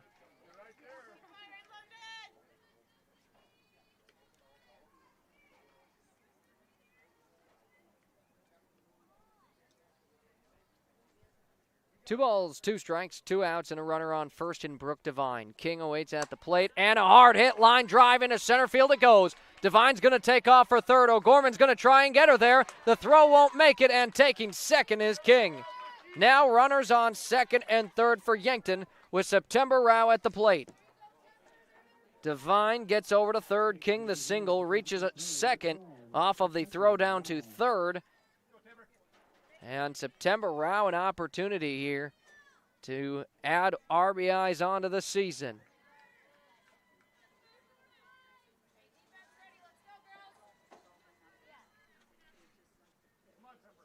Rao flew out near third base earlier. Off of the bat, it bounces off the glove at first, and they'll touch first in time, and it will be a ground out to first base to wrap up the top half of the third inning. Yankton, no runs in that one with 2 base hits, 2 left on base, and no errors. So into the bottom of the third we go. O'Gorman hangs on to their 5-1 lead. Yankton keeps getting close to scoring. Just can't quite get those runs across here. Leading off when we return will be Veda Ellerbush for the Lady Knights. MT and RC Smith Insurance has been a part of the Yankton community since 1949. Our agency would love to help you with your home, auto, business, life, and long-term care insurance needs. We take pride in providing you with quality service when you have a claim or need to make changes to your coverage. The MT and RC Smith Insurance Agency is flexible to meet with you in person or at the office at 204 West 4th Street. Give them a call for insurance changes, payments, claims, or service requests. Bottom of the third inning here, O'Gorman with a 5-1 lead over the Gazelles. Yankton needing a good defensive set here to keep it the same, but that's going to be tricky with the Lady Knights at the plate. Veda Ellerbush at the plate. She's 1 for 1 in the game, hit a single in the first inning of action. Avery Howe on deck and Alice Gunvaldson in the hole. Right back up the middle it goes and drops into center field for a single again. Ellerbush now 2 for 2 in the game, and it brings up Avery Howe with a runner on and no outs. That's base hit number 8 in the game for O'Gorman.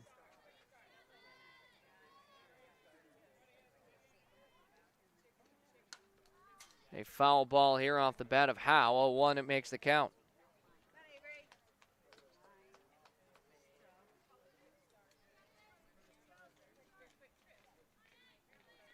A lot of SoDak 16 games going on today. We'll see who all ends up in that state tournament. 0-1, make it 0-2 off of another foul ball. As we'll see if before this broadcast is up, if we have any updates on the other games. As of right now, nothing. We did have games at 3 o'clock, a couple of them, and you got to imagine probably over as a foul ball sent towards the third base line, and new life here for Avery Howe at the plate as that one just out of reach of Sheldon at third.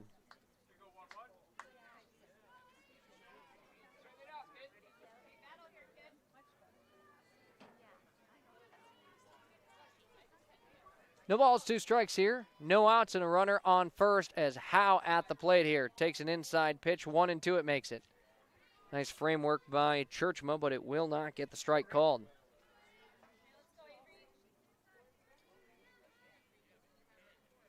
1-2 the count here, and now a foul ball. Again, Howe making contact, making Gary continue throwing strikes in.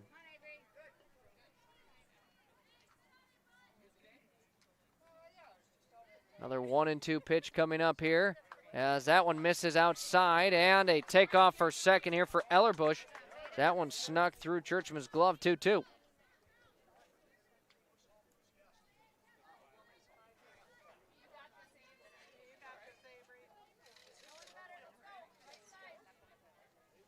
Two balls, 2 strikes, no outs here. Bottom of the third inning, it's Reese Gary against Ellerbush, and this one to the backstop. Eller-Bush will take off to third as Avery Howe now finds herself with a full count.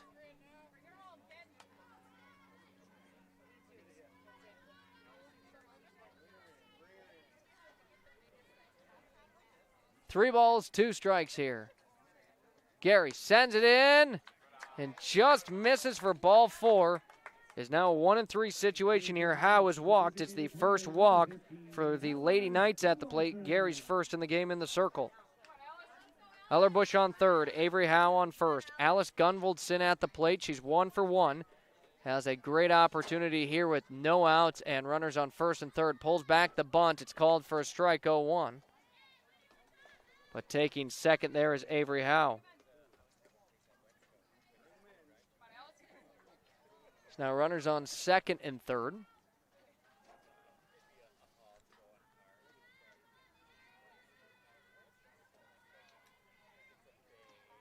And a liner over to second. King pulls it over to first for out number one, but it will score a run for O'Gorman. An RBI ground out for Gunvoldson. If you're O'Gorman, you'll gladly take that trade-off every time. Eller-Bush will score. Avery Howe over to third. And now Zoe McEnany at the plate. 1 out she faces and a runner on third. And right back up the middle, an RBI single for McEnany. O'Gorman has extended this to a 7-1 lead. Avery Howe will score. McEnany, her first hit of the game.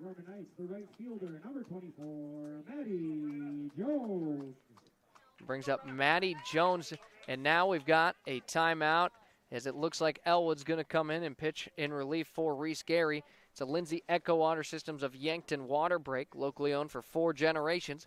Call them for water softening and purification, salt, reverse osmosis needs, and bottled water. That's Lindsay Echo Water Systems of Yankton. We'll step aside for a moment. When we return, we'll make sure to keep you up to date on if there was any other changes. Les Schwab Tires, located at 2809 Broadway in Yankton.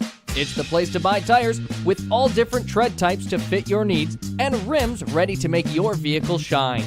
Not only do they sell tires, they fix them too. Flats, brakes, alignments, and more. You can feel confident that your car will be taken care of. No waiting for your tires, they should have them in stock. If you're looking for tractor or semi-tires, those are available too. Les Schwab Tires, where the sign says it all.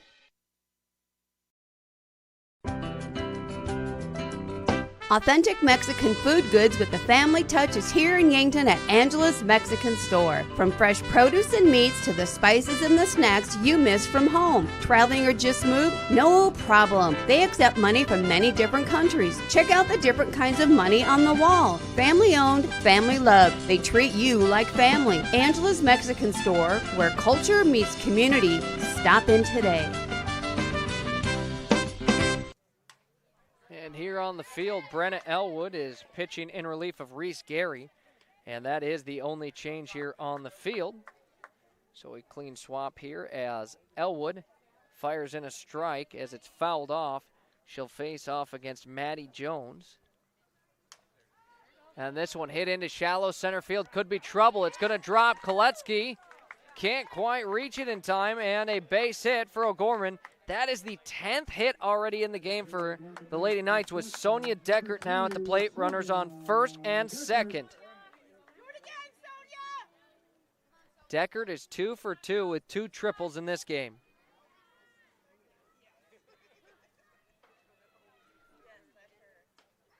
And she'll sit on a called strike 1, 0 the count.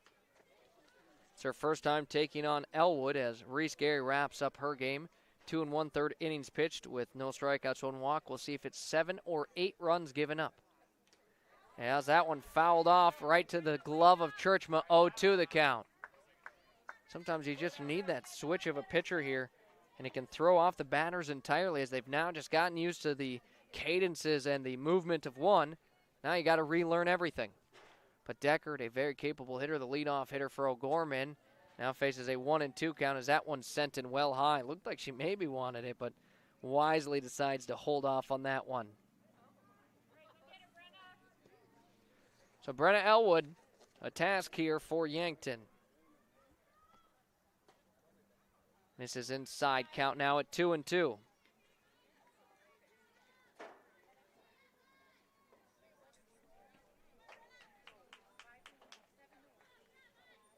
Two balls, two strikes. Elwood sends it in. This time it's lofted up. King a chance for it at second, and she'll catch it for out number 2.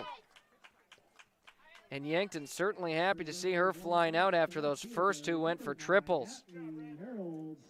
And speaking of triples, Atlee Harold-Stevens to the plate, who comes off her last base hit being a triple. She's 2 for 2 as well, with a single and a triple. 2 out, she faces runners on first and second. Elwood's first pitch hits the outside zone, 0-1 the count. 7-1, O'Gorman leads, but certainly plenty of game time left here. Next one low and away, ball 1.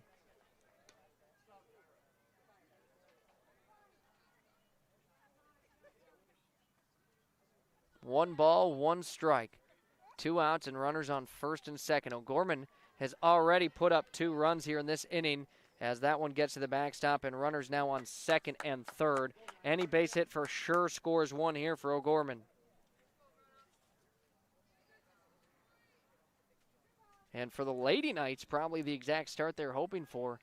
Yankton looking for a way to fight back into this one. It's a similar start to what we saw in T area, but T didn't lead by 6 at any point in the game.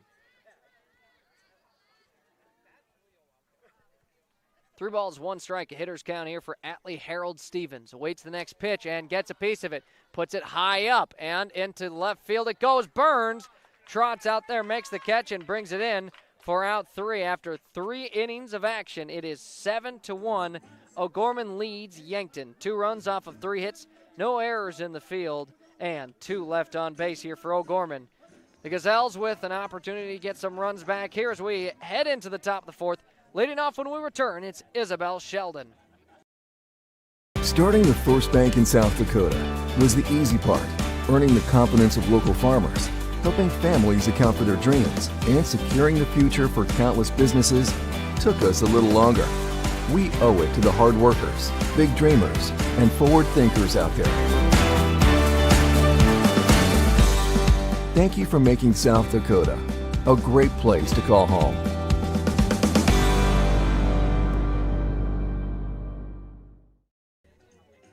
And back to the field here, top of the 4th inning as we are nearing the halfway point of the game. Coming up, we'll have our mid-game stat breakdown that's brought to you by Grassland Heating and Cooling. But first, we've got the top of the 4th to get through here. Isabel Sheldon to lead things off here for Yankton against Backus, who remains firing in this one for O'Gorman. First pitch is fouled off for strike 1. Sheldon is 1 for 1 in the game, hit a double in the 2nd inning of action. It was a deep shot into center field. As that one is a called strike 2. Now 0-2 the count here. We've seen Sheldon fight these off and somehow get walked multiple times when down 0-2. We'll see what she has in her this time. Backus looking for strikeout number 2, though, and to start this inning with one. That one hit high up, and it just reaches out of play. So Sheldon doing what she can to stay in at the plate.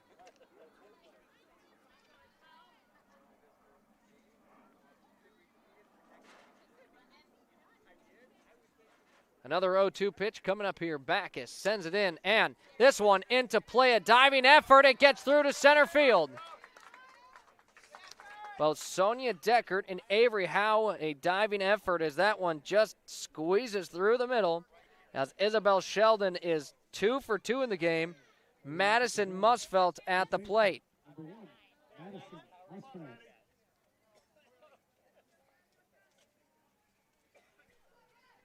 Runner on first here with Isabel Sheldon, no outs. And the bunt pulled back from Musfelt comes in high, ball 1. Musfelt at the plate with Eliza Gurney on deck and in the hole at the top of Yankton's lineup. They look to earn some runs back here as they trail 6. And Musfelt that time will foul off a bunt attempt. 1-1 the count.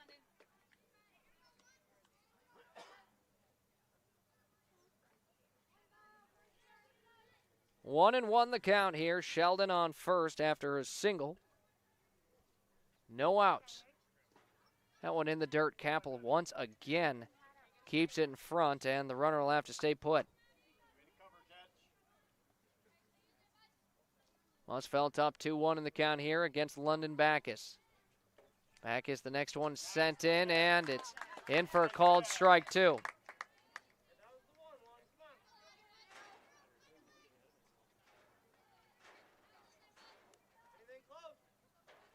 Two and two the count here for Madison Musfelt, working against Bacchus. It's sent in, and a swing and a miss for a strikeout. Bacchus will get her second of the game and the first out here in the top of the fourth, bringing up Eliza Gurney to the plate. Number 22, Eliza Gurney. And in this game, it's been pretty good as far as ball being put in play. Only 2 total strikeouts and 2 total walks between the two teams. Eliza Gurney at the plate here, takes a ball 1. As it misses low and outside. Reached on an error, but did get home a runner in her last at bat. Next one, same spot, ball 2. Callie Koletsky awaits on deck. Ava Gerard in the hole.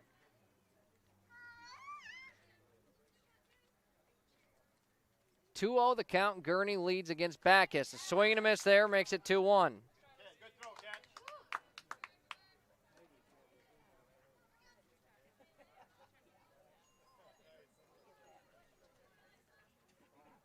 Two and one out. Runner on first in Isabel Sheldon. Eliza Gurney at the plate. Now a hitter's count of 3-1 as that one sent outside. Now a throw down to first. Sheldon gets back in time.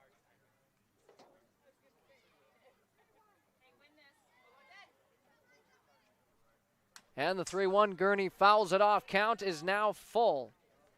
I know plenty of game left, but it feels like a pretty important 3-2 pitch coming up here. You know, Yankton's really needing some runs as O'Gorman has put up runs in every inning at the plate, putting up 2, 3, and 2 in the first, second, and third innings. Payoff pitch here from Bacchus. Gurney again will foul it off and will force her to fire in another one.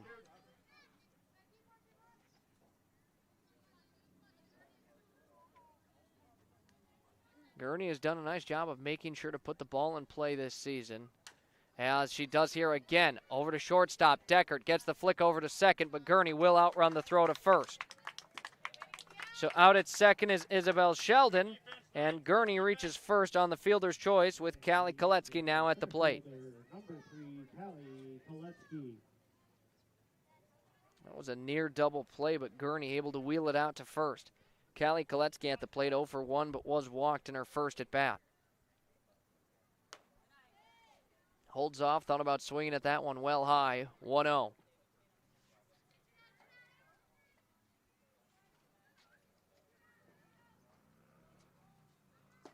Now 2-0. 2-0 the count, 2 outs, a runner on first, and Eliza Gurney. Callie Koletsky at the plate. Ava Gerard awaits on deck.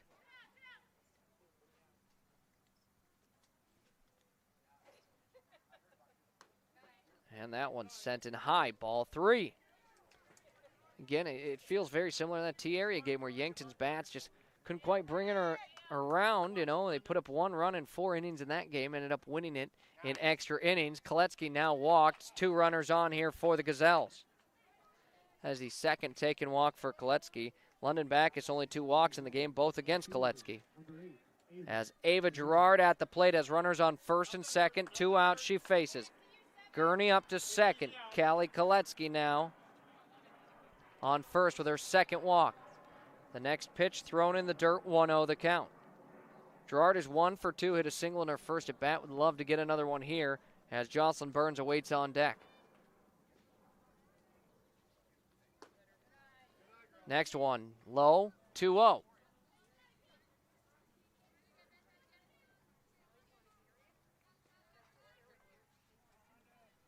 Two balls, no strikes here. As a foul ball there for Gerard, 2-1 it makes it. That one straight back to the glove of Lucy Capel.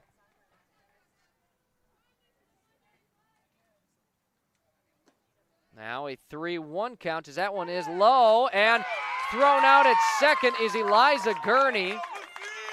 Lucy Capel the throwdown, and that will wrap us up here in the top of the fourth. We're officially at the halfway point. Yankton no runs off of one hit, no errors, and then one left on base.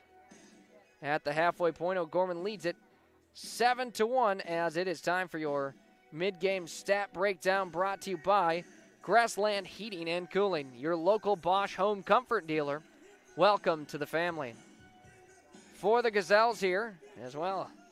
Maybe I should do a better job updating the stats here. Now they're correct. So Gorman leads at 7-1. They've got 10 base hits already, 1 error in the field, which did result in Yankton's lone run of the game, and they've left 4 on base. Again, they were the 7th seed entering this one with a 12-7 record. For the Gazelles, 1 run scored off of 5 base hits. No errors in the field. It's been clean in that way for them. But they've left 6 runners on base, and right now that is the difference. Yankton was 9-11 entering this game as the number 10 seed, and trying to pull off the upset here to try and punch their ticket to the state tournament for the 2nd time in school history. Halfway through, O'Gorman leads at 7-1, and now leading this inning off will be the 3-hitter in the lineup, Kinsley Sheridan, who's 1 for 2. Misses on the first swing, 0-1 the count.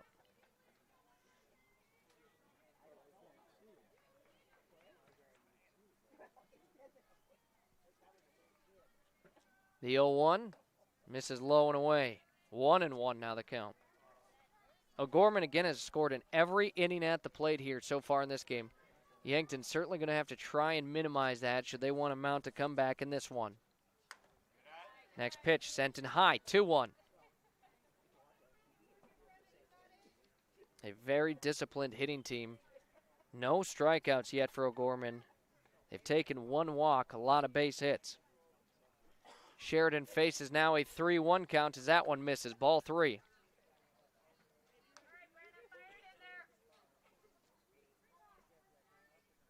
As Elwood, 2/3 innings pitched in this one so far, giving up no runs, and that was with runners on already. Did a nice job to get out of it and right back up the middle. That's where O'Gorman has lived in this one. A base hit to lead things off for Kinsley Sheridan. That's hit number 11 in the game with Lucy Capel back at the plate.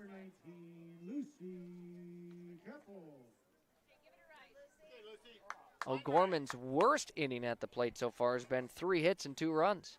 They did that twice. And if you can average that out, that's going to win you a lot of ball games. So Capel sends it up into shallow right field. King makes the grab as the second baseman for Yankton. Veda Ellerbush now at the plate. She's 2 for 2 with 2 singles. Looking for her 3rd hit here of the game. A runner on first, 1 out. She faces in the bottom of the 4th. If you're interested in Vermilion Tanager softball, their SoDak 16 against Beersford is live right now as well.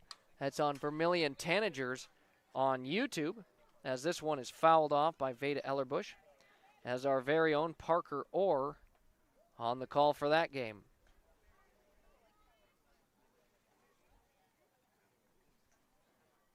Oh, 0-1 the count here. That one scooped up by Churchma, doing a nice job. 1-1.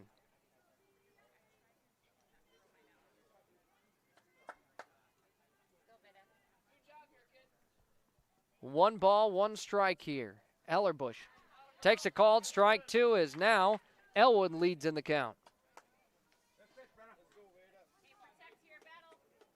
And in the bottom of the first no score between Vermilion and Beersford is we do cover at our station Yankton and Vermilion in football, boys and girls basketball, softball. And between the two, we've done a variety of some wrestling duels. We've had blanking here. Soccer, excuse me. And a swing and a miss. Ellerbush will strike out. And that is the first strikeout for Yankton defensively. And Elwood will get a much-needed strikeout. Now 2 outs with Avery Howe at the plate and a runner on first.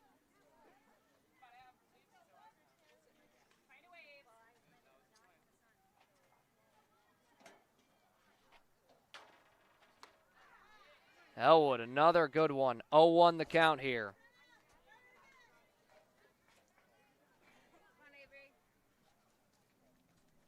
The count here for Avery Howe. She's 0 for 1, but was walked. And a hard hit grounder. King bobbles it at second, and it will be the first error of the game for Yankton. Reaching second is Kinsley Sheridan. Avery Howe reaches on the error. And now 2 runners on here for O'Gorman. Alice Gunvoldson will step up to the plate. And a chance for her team to put up more runs. If they don't put up any runs, it'll be the first time this game. Elwood sends it in, and it's hit up. King has to run up on it, and again an error. Gorman looks to send it home. Now a pickle here between second and third, and reaching back safely is Avery Howe. Sheridan will score. Avery Howe on second, and Gunvoldson reaches off an error. That's back-to-back on Yankton here, and another run coming across for O'Gorman, with Zoe McEnany now at the plate.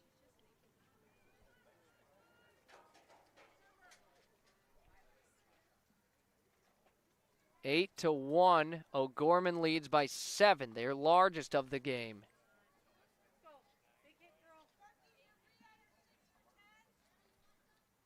Entering for the Knights, first baseman, number 6, Zoe McEnany. McEnany 1 for 2 in this game, hit a single in her last plate appearance.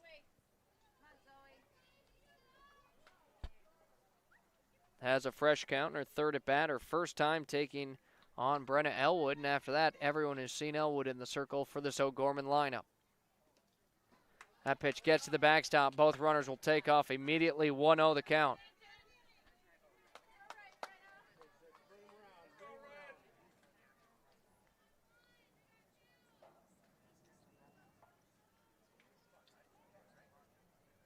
One ball, no strikes. Feels like Yankton needs this one here. Get some momentum rolling, and a swing and a miss there from McEnany. 1-1 the count.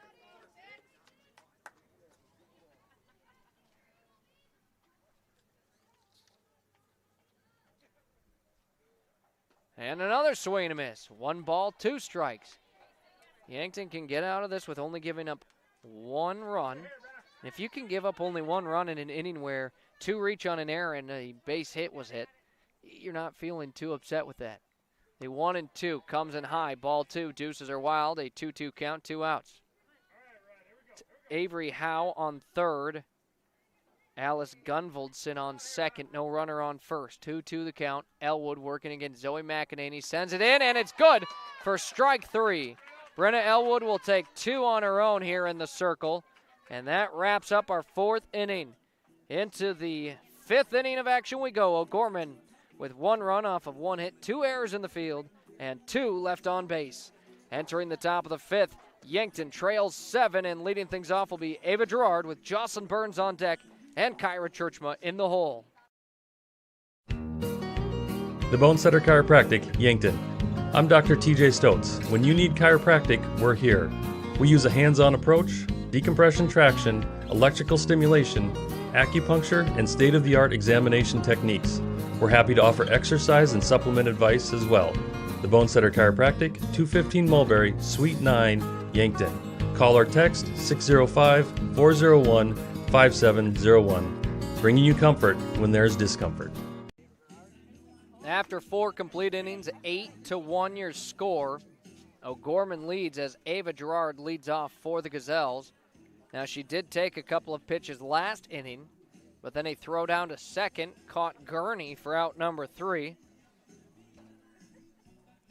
And so it will be the 2, 3, and 4 hitters in the lineup for Yankton, who desperately need some runs here. You're starting to count down those outs. 9 total in the game remaining between the 5th, 6th, and 7th innings. So Ava Gerard back to the plate here. The first pitch sent in high, ball 1. We've seen this Gazelles team. Once the bats start clicking, they click.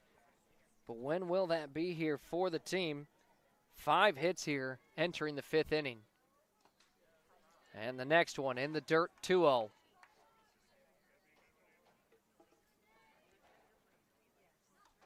Sometimes all it takes is one. And Yankton certainly needs that one to start here. The 2-0 Backus sends it in, a swing and a miss from Gerard.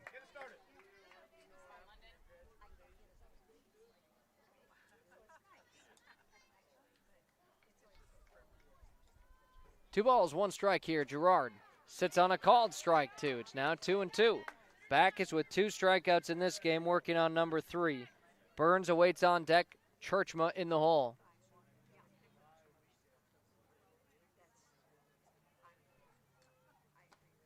And that will be strike 3 and out number 1.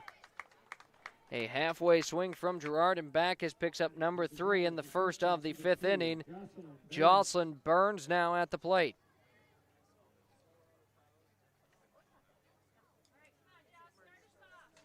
Burns 0 for 2, but a player that hit about a .440 on the season. Due up for a base hit here. Churchma waits on deck. First pitch bounces into the glove of Capel. 1-0 the count.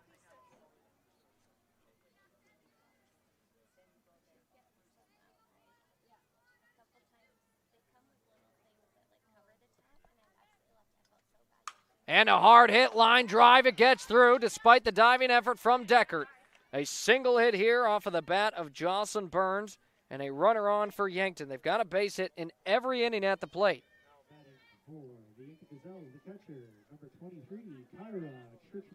It brings up Kyra Churchma to the plate. A runner on first, 1 out she faces. She's 1 for 2, but has reached base in both at bats. First of 2 was a fielder's choice she got on. That one high up, 1-0. Churchma hit a line drive into right field in her at base hit. And looking to do the same here. Swing and a miss there from Kyra. As waiting on deck is Brooklyn King. Burns on first after her latest single. 1-1 the count here, and Churchma back up the middle it goes, and another base hit for Kyra. So back-to-back hits here for Yankton, and maybe have something rolling as it brings up Brooklyn King to the plate. Yankton with now their 7th hit in the game. Brooklyn King with runners on first and second. 1 out she faces. King at the plate, September Rao on deck.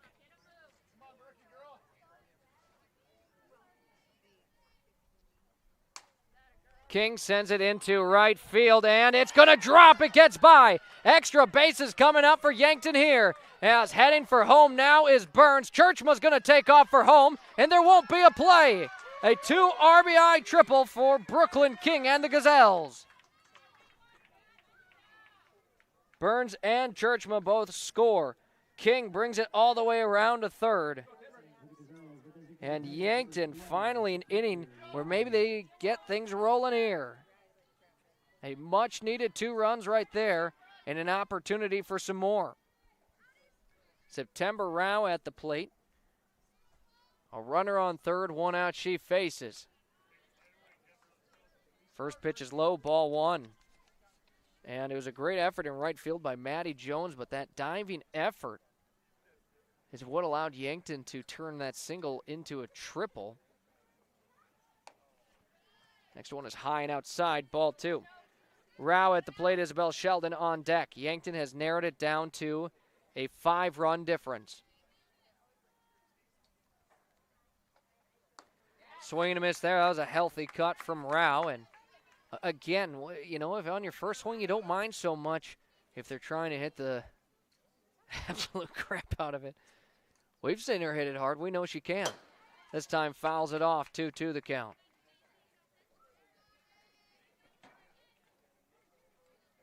So by the way, King, who entered the game with the most RBIs, picks up 2 more here in the game as she looks to be the season leader. Next pitch low.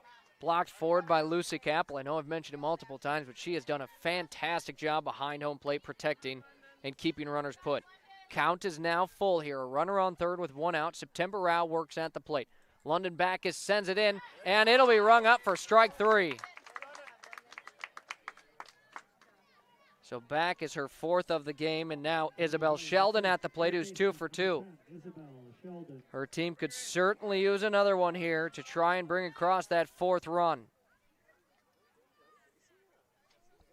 Yankton had back-to-back-to-back base hits in this inning. And now, off of the plate, it bounces off of Kappel's helmet. Ball 1, and staying put on third is Brooklyn King. Isabel Sheldon at the plate, Madison Musfeld on deck, Eliza Gurney in the hole.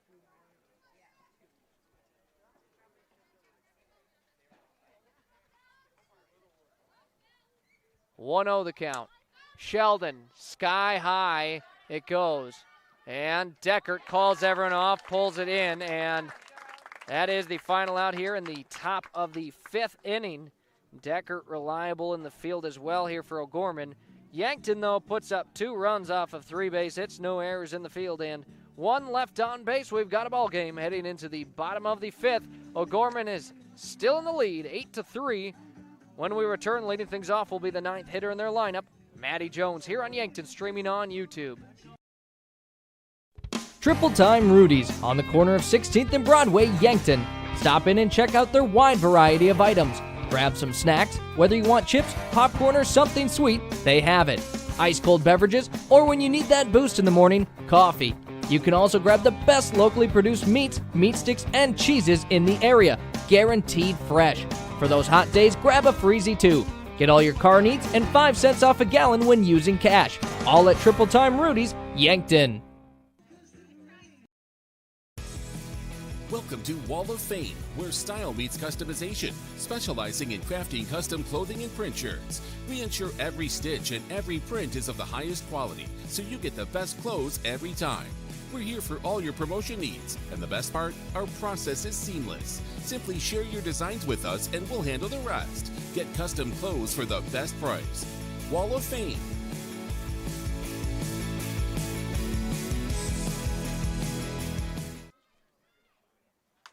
Bottom of the 5th here, and we open with a first pitch. Maddie Jones fly out right back to Brenna Elwood for the first out here. And Yankton again feels like you just need a couple of innings here to try and build momentum, as we do have a couple of score updates around the state. Sioux Falls, Washington, the first team to make it to the state tournament that I'm aware of, defeating Mitchell 10-0 at the Sanford Sports Complex, as Deckert hits that one up into shallow left field, and it drops in front of Gerard. She looks to take second. She will. An aggressive base runner doesn't hesitate for a second. Has 2 triples and a double now as it brings up Atlee Harold Stevens to the plate.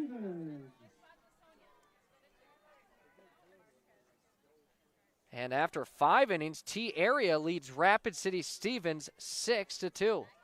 That would be an upset, as T Area, the 11th seed in AA, Rapid City Stevens, the 6th seed. Atlee Harold Stevens puts it into play into center field. Koletsky pulls it in, and taking off and reaching third safely is Sonia Deckert. Yankton will take that trade, though. Let the runner advance and get out number 2. And now you just worry about the hitter. Kinsley Sheridan at the plate here for the Lady Knights. On deck is Lucy Kappel, the 3 and 4 hitters in the lineup for O'Gorman. Again, Yankton has not shut out O'Gorman in an inning at the plate yet. Looking to do so here.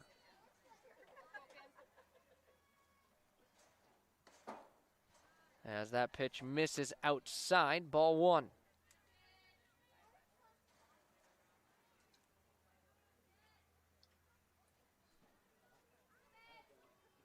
The 1-0, and it's hit up. Yankton a chance to bring this in as Burns out to left field.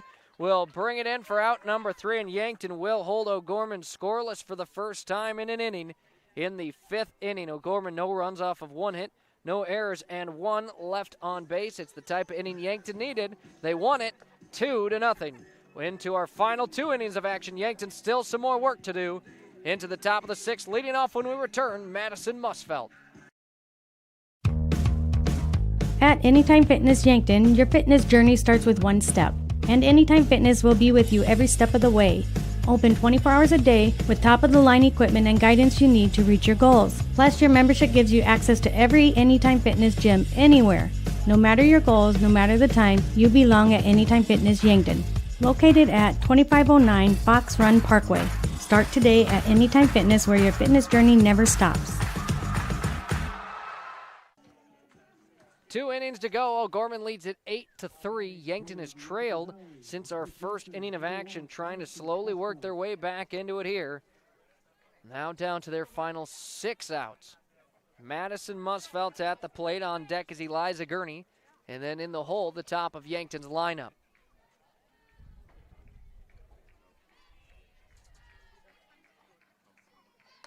Musfeldt, no swing, ball 1.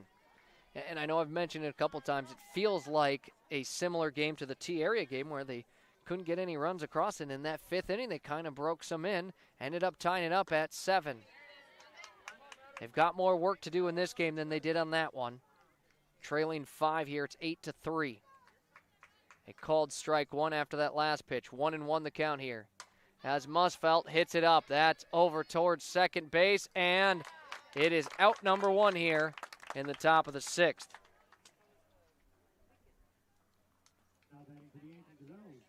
Right fielder number 22, Eliza Gurney. And Eliza Gurney now at the plate for Yankton.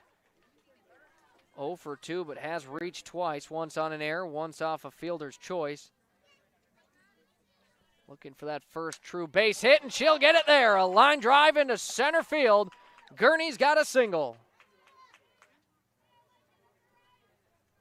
So with Eliza on first, it brings up the top of Yankton's lineup. Callie Koletsky to the plate. Another opportunity it feels like Yankton needs to capitalize on here. 9 hits for Yankton now in the game, and they're kind of closing that gap against O'Gorman. A fresh count here as Koletsky will foul the first one off the backstop. 0-1 the count.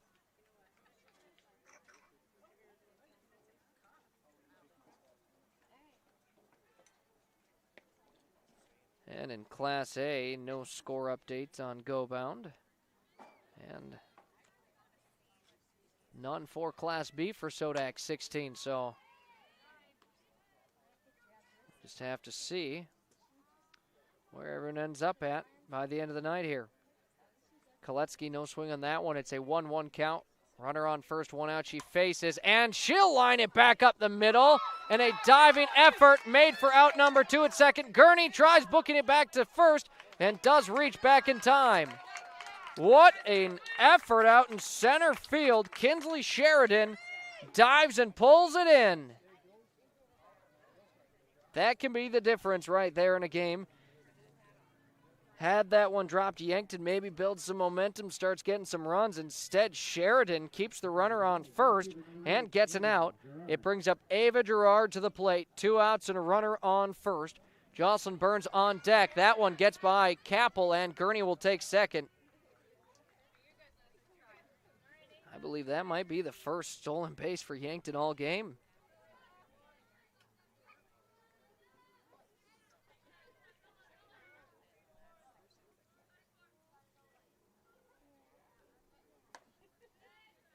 Next one high up for a 2-0 count. Gerard 1 for 3 in the game. It was her first at bat where she got that base hit. It was a bunt she put down and outran the throw to first. An infield single, but now she faces a 3-0 count. Yankton would certainly take a walk here. The more runners, the better as they trail 5. 3-0, Backus sends it in, and this time finds the zone. It's an almost guarantee on a 3-0. That pitch is coming right down the middle.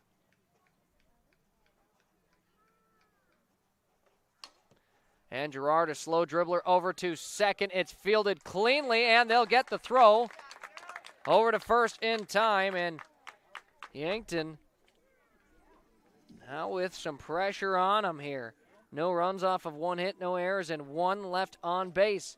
We send it to the bottom of the 6th. The O'Gorman leads 8-3, and leading things off will be Lucy Capel, the cleanup hitter, when we return. Interior technicians. Jerry, I need your help.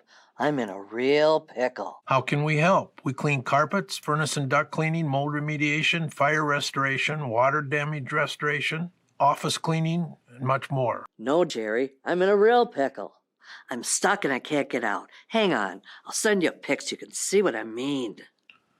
Oh my gosh. When you need it clean, call the Intech team, fixing pickles since 1984. Bottom of the 6th inning, Yankton needs a good one here. They trail 8-3 to the O'Gorman Lady Knights, who are trying to make it to the state tournament yet again. They've made it every single year, and every year placed 8th at the tournament. Yankton made the state tournament in the first year of its inception and placed 7th, defeating, well, O'Gorman in that 8th place game, the 7th place game, I should say, rather.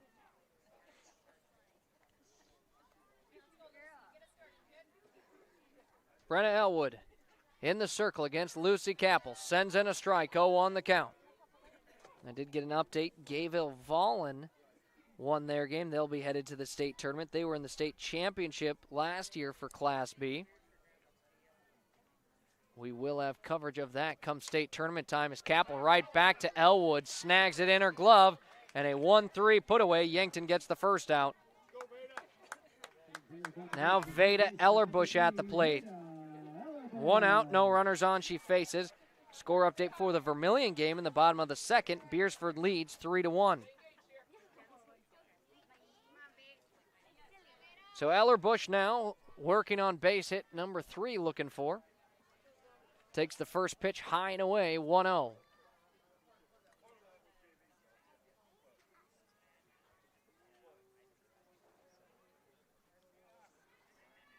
One ball, no strikes. Now there's a strike, 1-1 the count.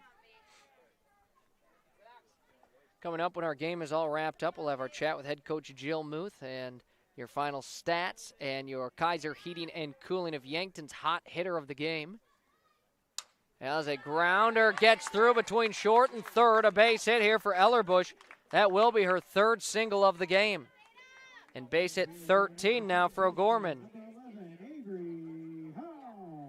And Yankton's really slowed down this O'Gorman team here, who put up 7 runs in the first 3, then 1 combined run in the 4th and 5th, and we'll see here about the 6th inning. Yankton would love to keep it 5. It's not easy, but it's doable to try and come back at the plates. Throw down to first here, and diving back safely is Ellerbush as Avery Howe, no swing, called on a strike.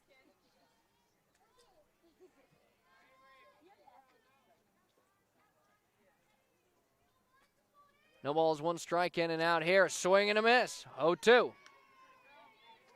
Avery Howe looking for her first base hit of the game.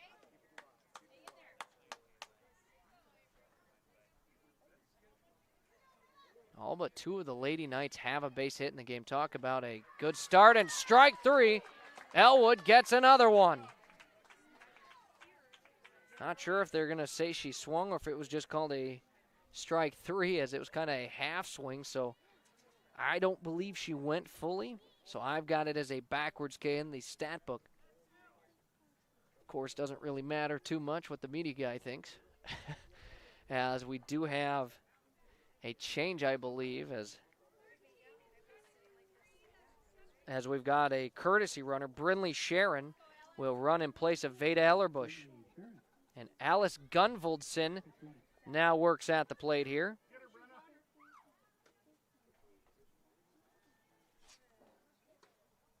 That pitch inside, 1-0, and it is a 2-out situation with 1 runner on first. Yankton would love to just send it to the final inning, a 5-run difference, as they need the runs. That one fouled off. The count now 1-1.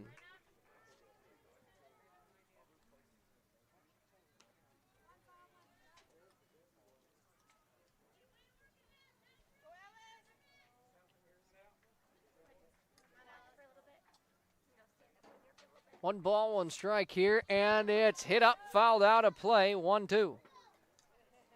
No chance in this one here for any of the Gazelles to bring it in, as that one over the backstop. I've got 1-2, and yep, it is 1-2, okay. 1 ball, 2 strikes, 2 outs here. Alice Gunvoldson at the plate, hits it high up, and Churchman calls off the rest. brings it in, and that is the final out of the 6th inning of action. Yankton again holds strong on defense. No runs off of one hit, no errors, and one left on base for O'Gorman. Our final inning of action. Yankton needs 5 runs when we return. Leading things off will be Jocelyn Burns.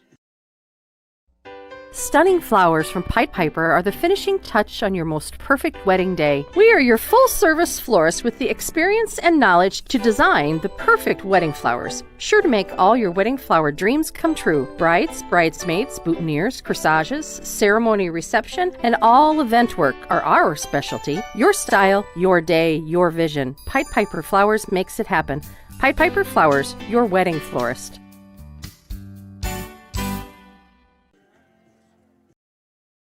Hi, it's Linda. Welcome to my store located at 1101 Broadway in Yankton. The spring and summer clothes are in for the ladies, sizes 4 through 20. Update your closet with the newest fashions and some jewelry. The kids department, sizes 2 to 8, has Under Armour and Mayoro and others. I have baptism gowns and baby clothes 0 to 24 months. Stop in and look around. Gift certificates are available anytime.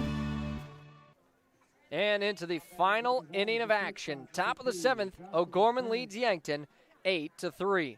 Jocelyn Burns leads off for the Gazelles, who need some runners here. It is now or never for the Gazelles here in this one. The first pitch from back is sent up high. She has pitched the entire way through up to this point. Walk, hit by pitch, error, hit. Yankton just needs them on. That pitch misses outside, ball 2. Burns in this game is 1 for 3, hitting a single in her last at bat. On deck is Churchma, who's 2 for 3. It's the 3 and 4 hitters in the lineup. The 2-0 here, and Burns no swing. It will be rung up for strike 2, 1 the count.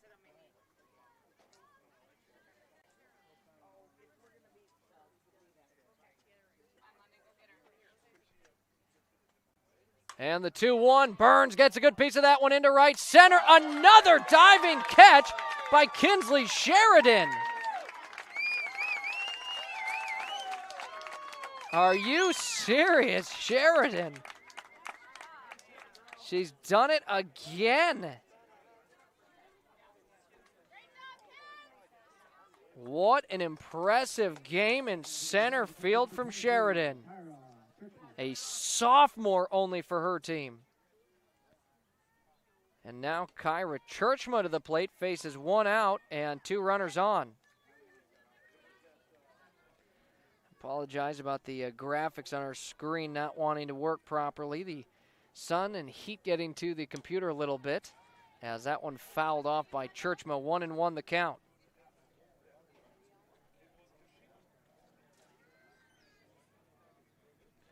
One ball, 1 strike. Yankton down to their final 2 outs of the season if they can't get 5 runs here. Churchma, hard hit grounder, scooped up and a good throw to first. 2 outs. Yankton's down to their final out.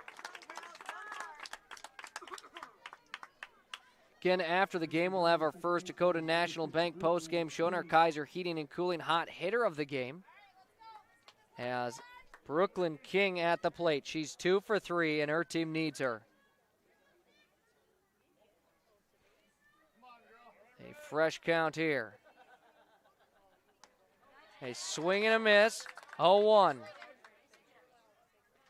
And, of course, there will be some pomp and circumstance here on the field after for whatever team makes it, as 0-1 the count. No swing there from King. Misses low, ball 1. And we'll just take down the at-the-plate graphics as the computer having a hard time keeping up with those, so we'll just keep it as is here. 1-1 the count. Yankton trails 8-3 here, top of the 7th inning. And King fouls one off. Now 1-2 the count. London back is trying to close out this game, pitching a full 7 innings. We'll see if she can get it done here.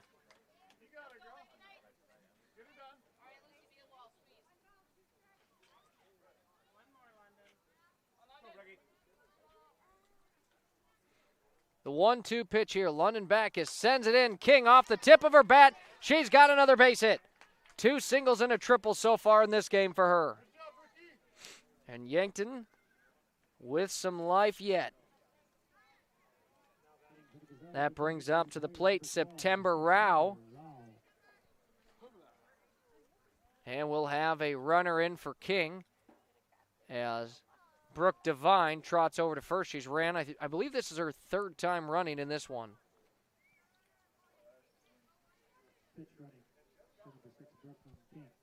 Yankton's got 10 base hits. Unfortunately for them, they've been spread out throughout the game.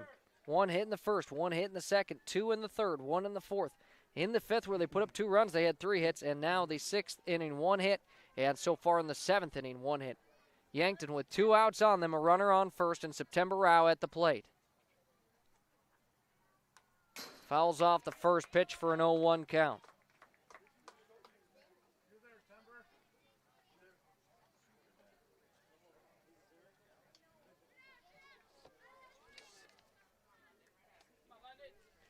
Oh, your count here. London Backus winds up, fires in the next one. Low and taking off for second here is Brooke Devine, and she'll be tagged out as that wraps up our game here tonight with Yankton falling to O'Gorman. Your final score, 8-3, and that will wrap up the Gazelles season here. Unfortunately, that is the final game of the season for Yankton. Congratulations to the O'Gorman Lady Knights on reaching the state tournament. Yet again here, as they have not missed it since it started as a high school event. And for the Gazelles, congrats on a great season, and we'll see into next year if they can try and make it to the state tournament. We'll step aside for a moment. When we return, we'll have some of the celebration on the field here, and your final stats, our chat with Coach Muth, and your hot hitter of the game brought to you by Kaiser Heating and Cooling of Yankton. At Elwood Family Dental Care, we treat our patients like family. We have an experienced and caring dental team. We take the time to make sure you understand your oral health and answer any questions you have about your dental treatments. We take pride in educating our patients. Whether you need fillings, crowns or bridges, dental implants, just a teeth cleaning, or even Botox, come visit us at 1818 Broadway Avenue. And remember, we take care of the entire family.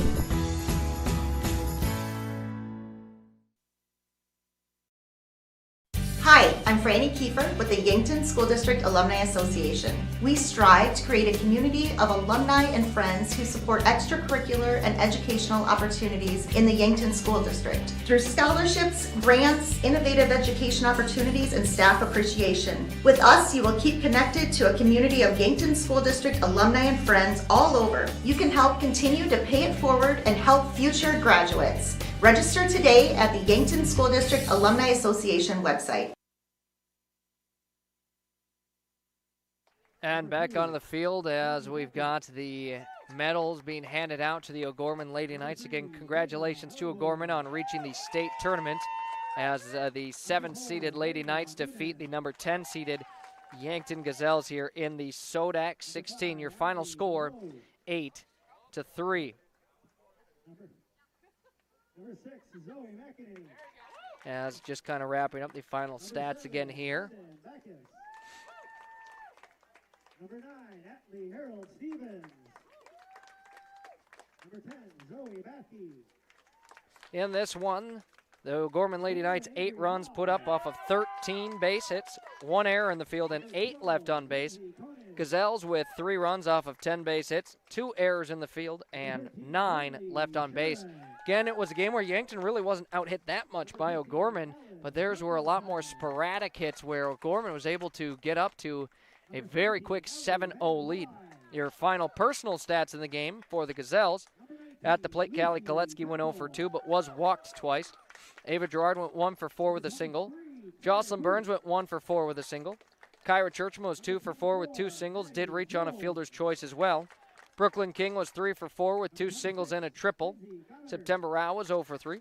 Isabel Sheldon was 2 for 3 with a double and a single. Madison Musfelt went 0 for 2 and did lay down a sacrifice bunt. And Eliza Gurney went 1 for 3 at the plate with a single, also reached on an error and fielder's choice. In the circle for Yankton, Reese Gary pitched 2 1/3 innings, giving up 7 runs, no strikeouts, 1 walk. And Brenna Elwood went the remaining 3 2/3 inning pitched with 3 strikeouts, no walks, and gave up just 1 run. Yankton kind of found their groove and their rhythm there towards the end of the game, but it was just a little too late, unfortunately. Now time for your Kaiser Heating and Cooling hot hitter of the game. Kaiser Heating and Cooling, Yankton's original and most trusted heating and cooling professionals for over 76 years. Kaiser Heating and Cooling, 808 West 23rd Street of Yankton. Well, in this one, Yankton had a player who went 3 for 4, one of which was a 2 RBI triple, and just a great overall game at the plate for her. Brooklyn King is our hot hitter of the game, brought to you by Kaiser Heating and Cooling of Yankton. So congrats, Brooklyn. It was a great day at the plate. Unfortunately, Yankton falls with your final score, 8-3 in the SoDak 16 against the O'Gorman Lady Knights. They were the 10th seed, and O'Gorman was the 7th seed, and the top seed comes out on top here in this one as O'Gorman just came out ready to roll and was hitting the ball immediately and got off to an early lead and just kind of hung on for the remainder of the game. We'll see if we have any updated scores from around the state. As in AA, again, Sioux Falls, Washington defeated Mitchell 10-0, the final. After 6 innings, T-Area still hangs on to a 6-4 lead over Rapid City Stevens. That would be an upset of the 11th seed over the 6th seed. We'll see if that one hangs on or not here. And we'll see. We do have coverage of the Vermilion Tanagers and Beersford Watchdogs game going on right now as Parker Orr is on the call for that.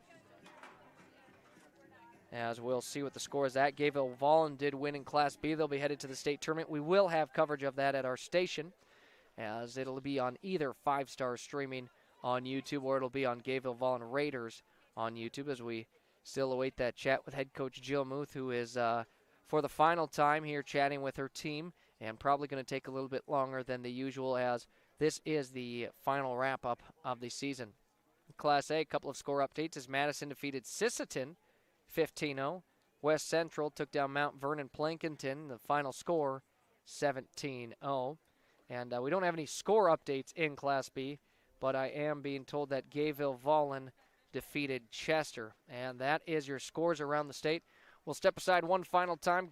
We'll return with to close out our First Go to National Bank post-game show, our chat with head coach Jill Muth and possibly the seniors. We'll see who she decides to bring over. Keep it tuned here on Yankton Streaming on YouTube. We'll be right back. Yankton Rexall in the Meridian District, Yankton, for all your gifts and decor needs. It's the only place in town to find both Hallmark ornaments and cards for any occasion. They also have Willow Tree and Precious Moments collectibles, the perfect anniversary and wedding gifts, nativity scenes, Watkins products, and single Abdallah chocolates. The Yankton Rexall Pharmacy for all your prescription needs. Yankton Rexall at the corner of 3rd and Douglas, downtown Yankton.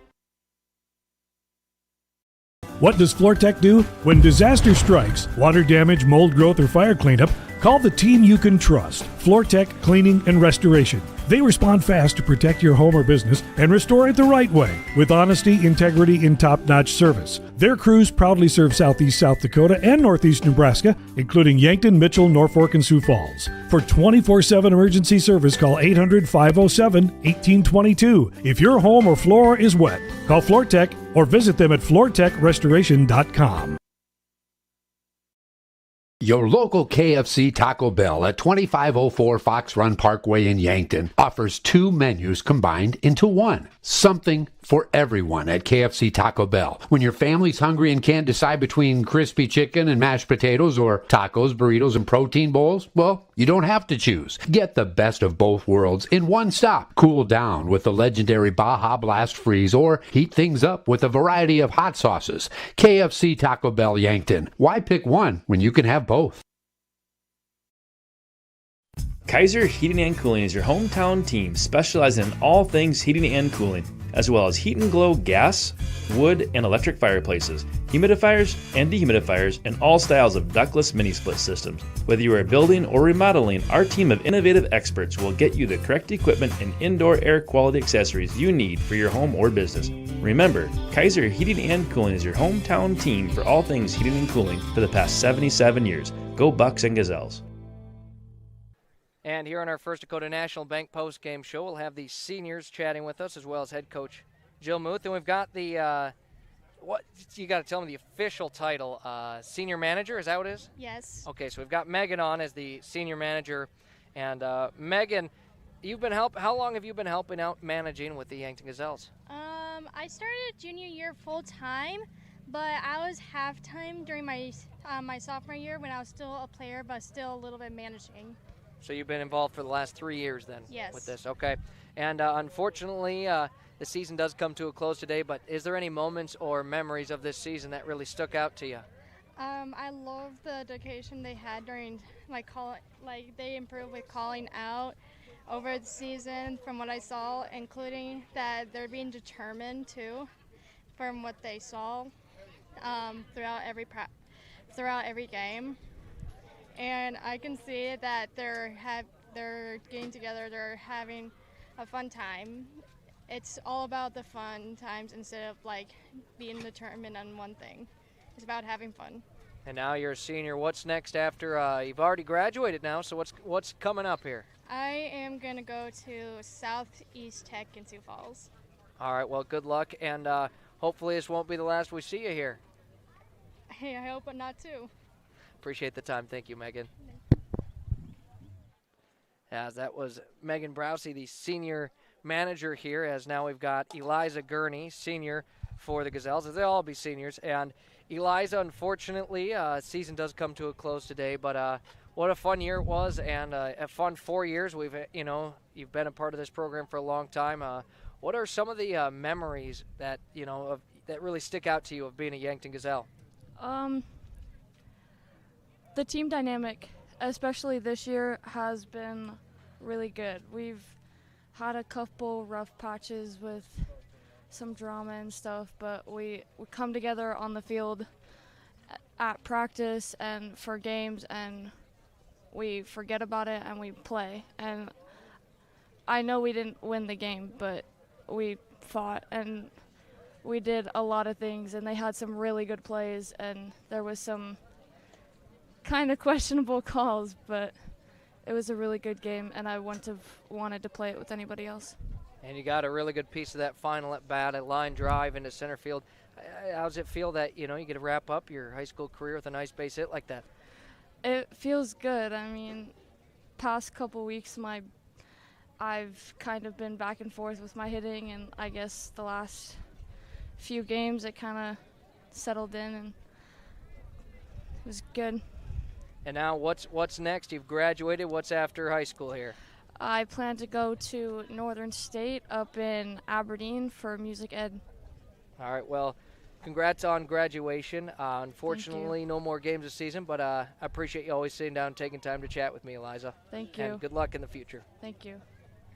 Again, that was Eliza Gurney here of the Gazelles. As now up next, we've got Madison Musfelt. And Madison, I'm kind of asking kind of the same questions, but unfortunately, season comes to a close here. But let's just talk about some of the good memories you've had of being a Yankton Gazelle. All the bus rides have been super fun. I mean, it's a great group of girls. I wouldn't want to do it with anyone else. Yeah. And in this game, your team, you made a little push towards the end. And what was kind of the energy in the dugout during that time? We definitely had good energy. I mean, wasn't enough to get us there, but I'm glad that we weren't just sitting on our butts, and we pushed to keep the game going. And is there one play that kind of stood out to you in this game today at all, or? I mean, probably 5th or 6th inning, we kind of realized that we needed to score runs to keep the game going, and our energy definitely picked up then. So I'd say definitely around the 5th inning, our energy got higher. And so now you've graduated high school. What's coming up for you here now? I'm going to Mount Marty to play softball and major in criminal justice. All right, well, congratulations on graduation, and good luck in your future, and hopefully it's not the last time we chat. Thank you. Appreciate the time as always. And that was Madison Musfelt, and now we've got Kyra Churchma here. And Kyra, unfortunately, the final game of the season. Let's talk about just some of the memories you've had being with this team for the last however many years it's been you've been with the team. I've had a lot of memories. I can barely remember anything, but it's definitely a good team to be on. all very close friends, and I don't know, I'm definitely going to miss it because this is my last softball game ever unless I pick up in the summer, but I'm not playing college ball or anything, so. And you wrap up your high school career with a very good game, a couple of base hits too. How's that feel? Definitely good. I mean, kind of broke my heart when I got out on my last at bat, but it's okay. It happens, so I wasn't too shattered. At least you made it on 3 times before yeah, that, right? Yeah. And just, kind of looking at this game in whole, I asked Madison Musfelt, was there a play or a moment in this game that really stood out to you at all? I've cried so much I don't even remember anything. I don't know. I think all the plays we've had were very good. So I mean, on the opposing team they had very good plays. I mean, I can't take away any of their diving catches, but they did very good. It was a very good game, and we did good on defense. I don't think we had any errors, maybe a couple, but not really bad errors. Game that you can kind of hold your head up proud about. Just unfortunately didn't come out on top. And now you've graduated as well. What's coming up for you? I'm hopefully going to go to Southeast Tech. I'm not sure. Very confused about what's going on right now. Still figuring it out, but I'll get there. Well, good luck in your future. Congrats Thank you. on a great year, a great career as a Gazelle, and appreciate you always being willing to come chat with me. And hopefully we'll see you around sometime. Thank you.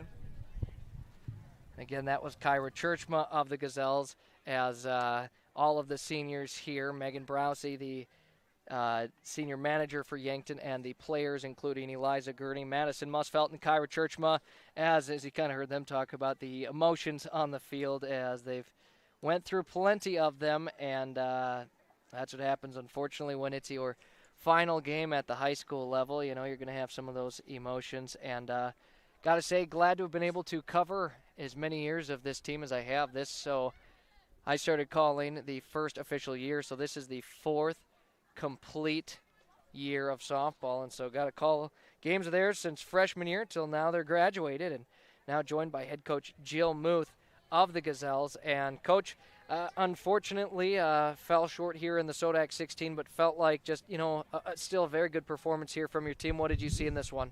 Yeah, we battled. I mean, we've got, like you said, we've had 3 seniors that have been with us for 4 years, and they've done a great job of being role models and in their own way, finding ways to be examples and leaders for us. And they all are 3 different, Eliza's a girl that's going to put her head down and just work hard, Maddie is going to find a way to kind of pat you on the back, and Kyra is the one that's going to be a little more vocal and say, hey, let's go, come on, get after it a little bit. And they're all 3 a very important part of our program, and we're really going to miss them. And they've done a good job of being here since the beginning and leading this program, and I hope that they feel like they did their best to leave it in a good spot, and I hope that our younger kids, feel like this leaves a little sting in their gut and says, you know what, we're going to find a way to work hard and maybe next year be on the other side of this. And well, it's almost like you've interviewed a few times answering my next question there about the seniors and what they mean to the program. But 8-3, it was a relatively clean game in the field on both sides, and your team still had 10 base hits in that game, too. Unfortunately, the 3 runs, but kind of felt like they were maybe a little more spread out. But what were you seeing at the plate in this one? Yeah, I couldn't ask for much more. We had runners on just about every inning. We were swinging at, for the most part, good pitches. We hit the ball hard. I think Jocelyn Burns hit the ball hard all 3 times, and I think ended up with 0 for 3. She couldn't have hit the one she hit in the last inning that girl made a fantastic diving. She couldn't have hit that harder, and she wasn't just her. There were several others that, they just made good plays, and sometimes you have to tip your hat, but that doesn't make it any easier to be here sitting, on the 8-3 side of a loss. And it's hard because I love all these kids and they love softball and they're sad, and we wanted to be where, O'Gorman is right now, and it just didn't go our way. And now I know it's way too early to even start thinking about next season, but feels like Gazelle softball definitely trending in the right direction here. And maybe next season, like you said, we'll see you guys on the opposite side of this SoDak 16 game. Yeah, absolutely. That's our goal. We've got, we're losing 3 important pieces like we've talked about. And, but we've got some pieces that are coming back and some young kids that are really good softball players and are excited to be part of our program here for the next few years. And so I hope that we can find a way to, keep working hard and staying positive and come back next year better than ever. Well, Coach, appreciate the time throughout the season. Congrats on what's been a very fun, exciting season and very competitive, as that's something you've always said in all of your interviews, compete in every game. It does feel like you guys have done that here. It's been a lot of fun, and appreciate you always taking time before and after every game. Yeah, I can't say enough about our kids. That's what I told them tonight. I said I'm proud of them. I wouldn't want to coach any other group of kids. I wouldn't want to be anywhere else. I'm proud of the effort we gave, the attitude we had, the desire, the drive, all the things. Our kids did it right, And tonight it didn't go our way, but that's life sometimes, And we're just gonna have to, for our seniors, wish them the best, and for our younger kids, hopefully we can use this as a springboard. Maybe we can use this as some motivation and find a way to be on the other side of it next year. Well, appreciate the time as always, and we'll be in talks with you certainly for next year. All right, Zach, we appreciate all your coverage. Thank you so much for all you do for our kids and for our program and allowing our fans to watch us wherever they're at. We really appreciate that. Thank you. Absolutely. Nobody else in the state has that. I mean, we've been to almost all of them, and not one other radio station does what you do. So we are so appreciative of you. Thank you. Absolutely. Wouldn't want to be anywhere else. Love the team. Again, that was head coach Jill Muth here on our final chat here of the season, and we'll wrap up the Yankton Gazelles softball season. They fall to O'Gorman 8-3, your final score. Appreciate you tuning in throughout the season, and it's been a good one. Now we kind of look forward to the upcoming school year where we'll have football, boys and girls basketball, and next year's softball season. For all that info, keep it tuned on Classic Hits 106.3 and here on Yankton, streaming on YouTube. For the final time of the season, I'm Zach Spear, and have a great rest of your night. Go Gazelles! This has been a presentation of Yankton High School Softball on Yankton Streaming on YouTube. Thanks for tuning in, and join us next time for all the action.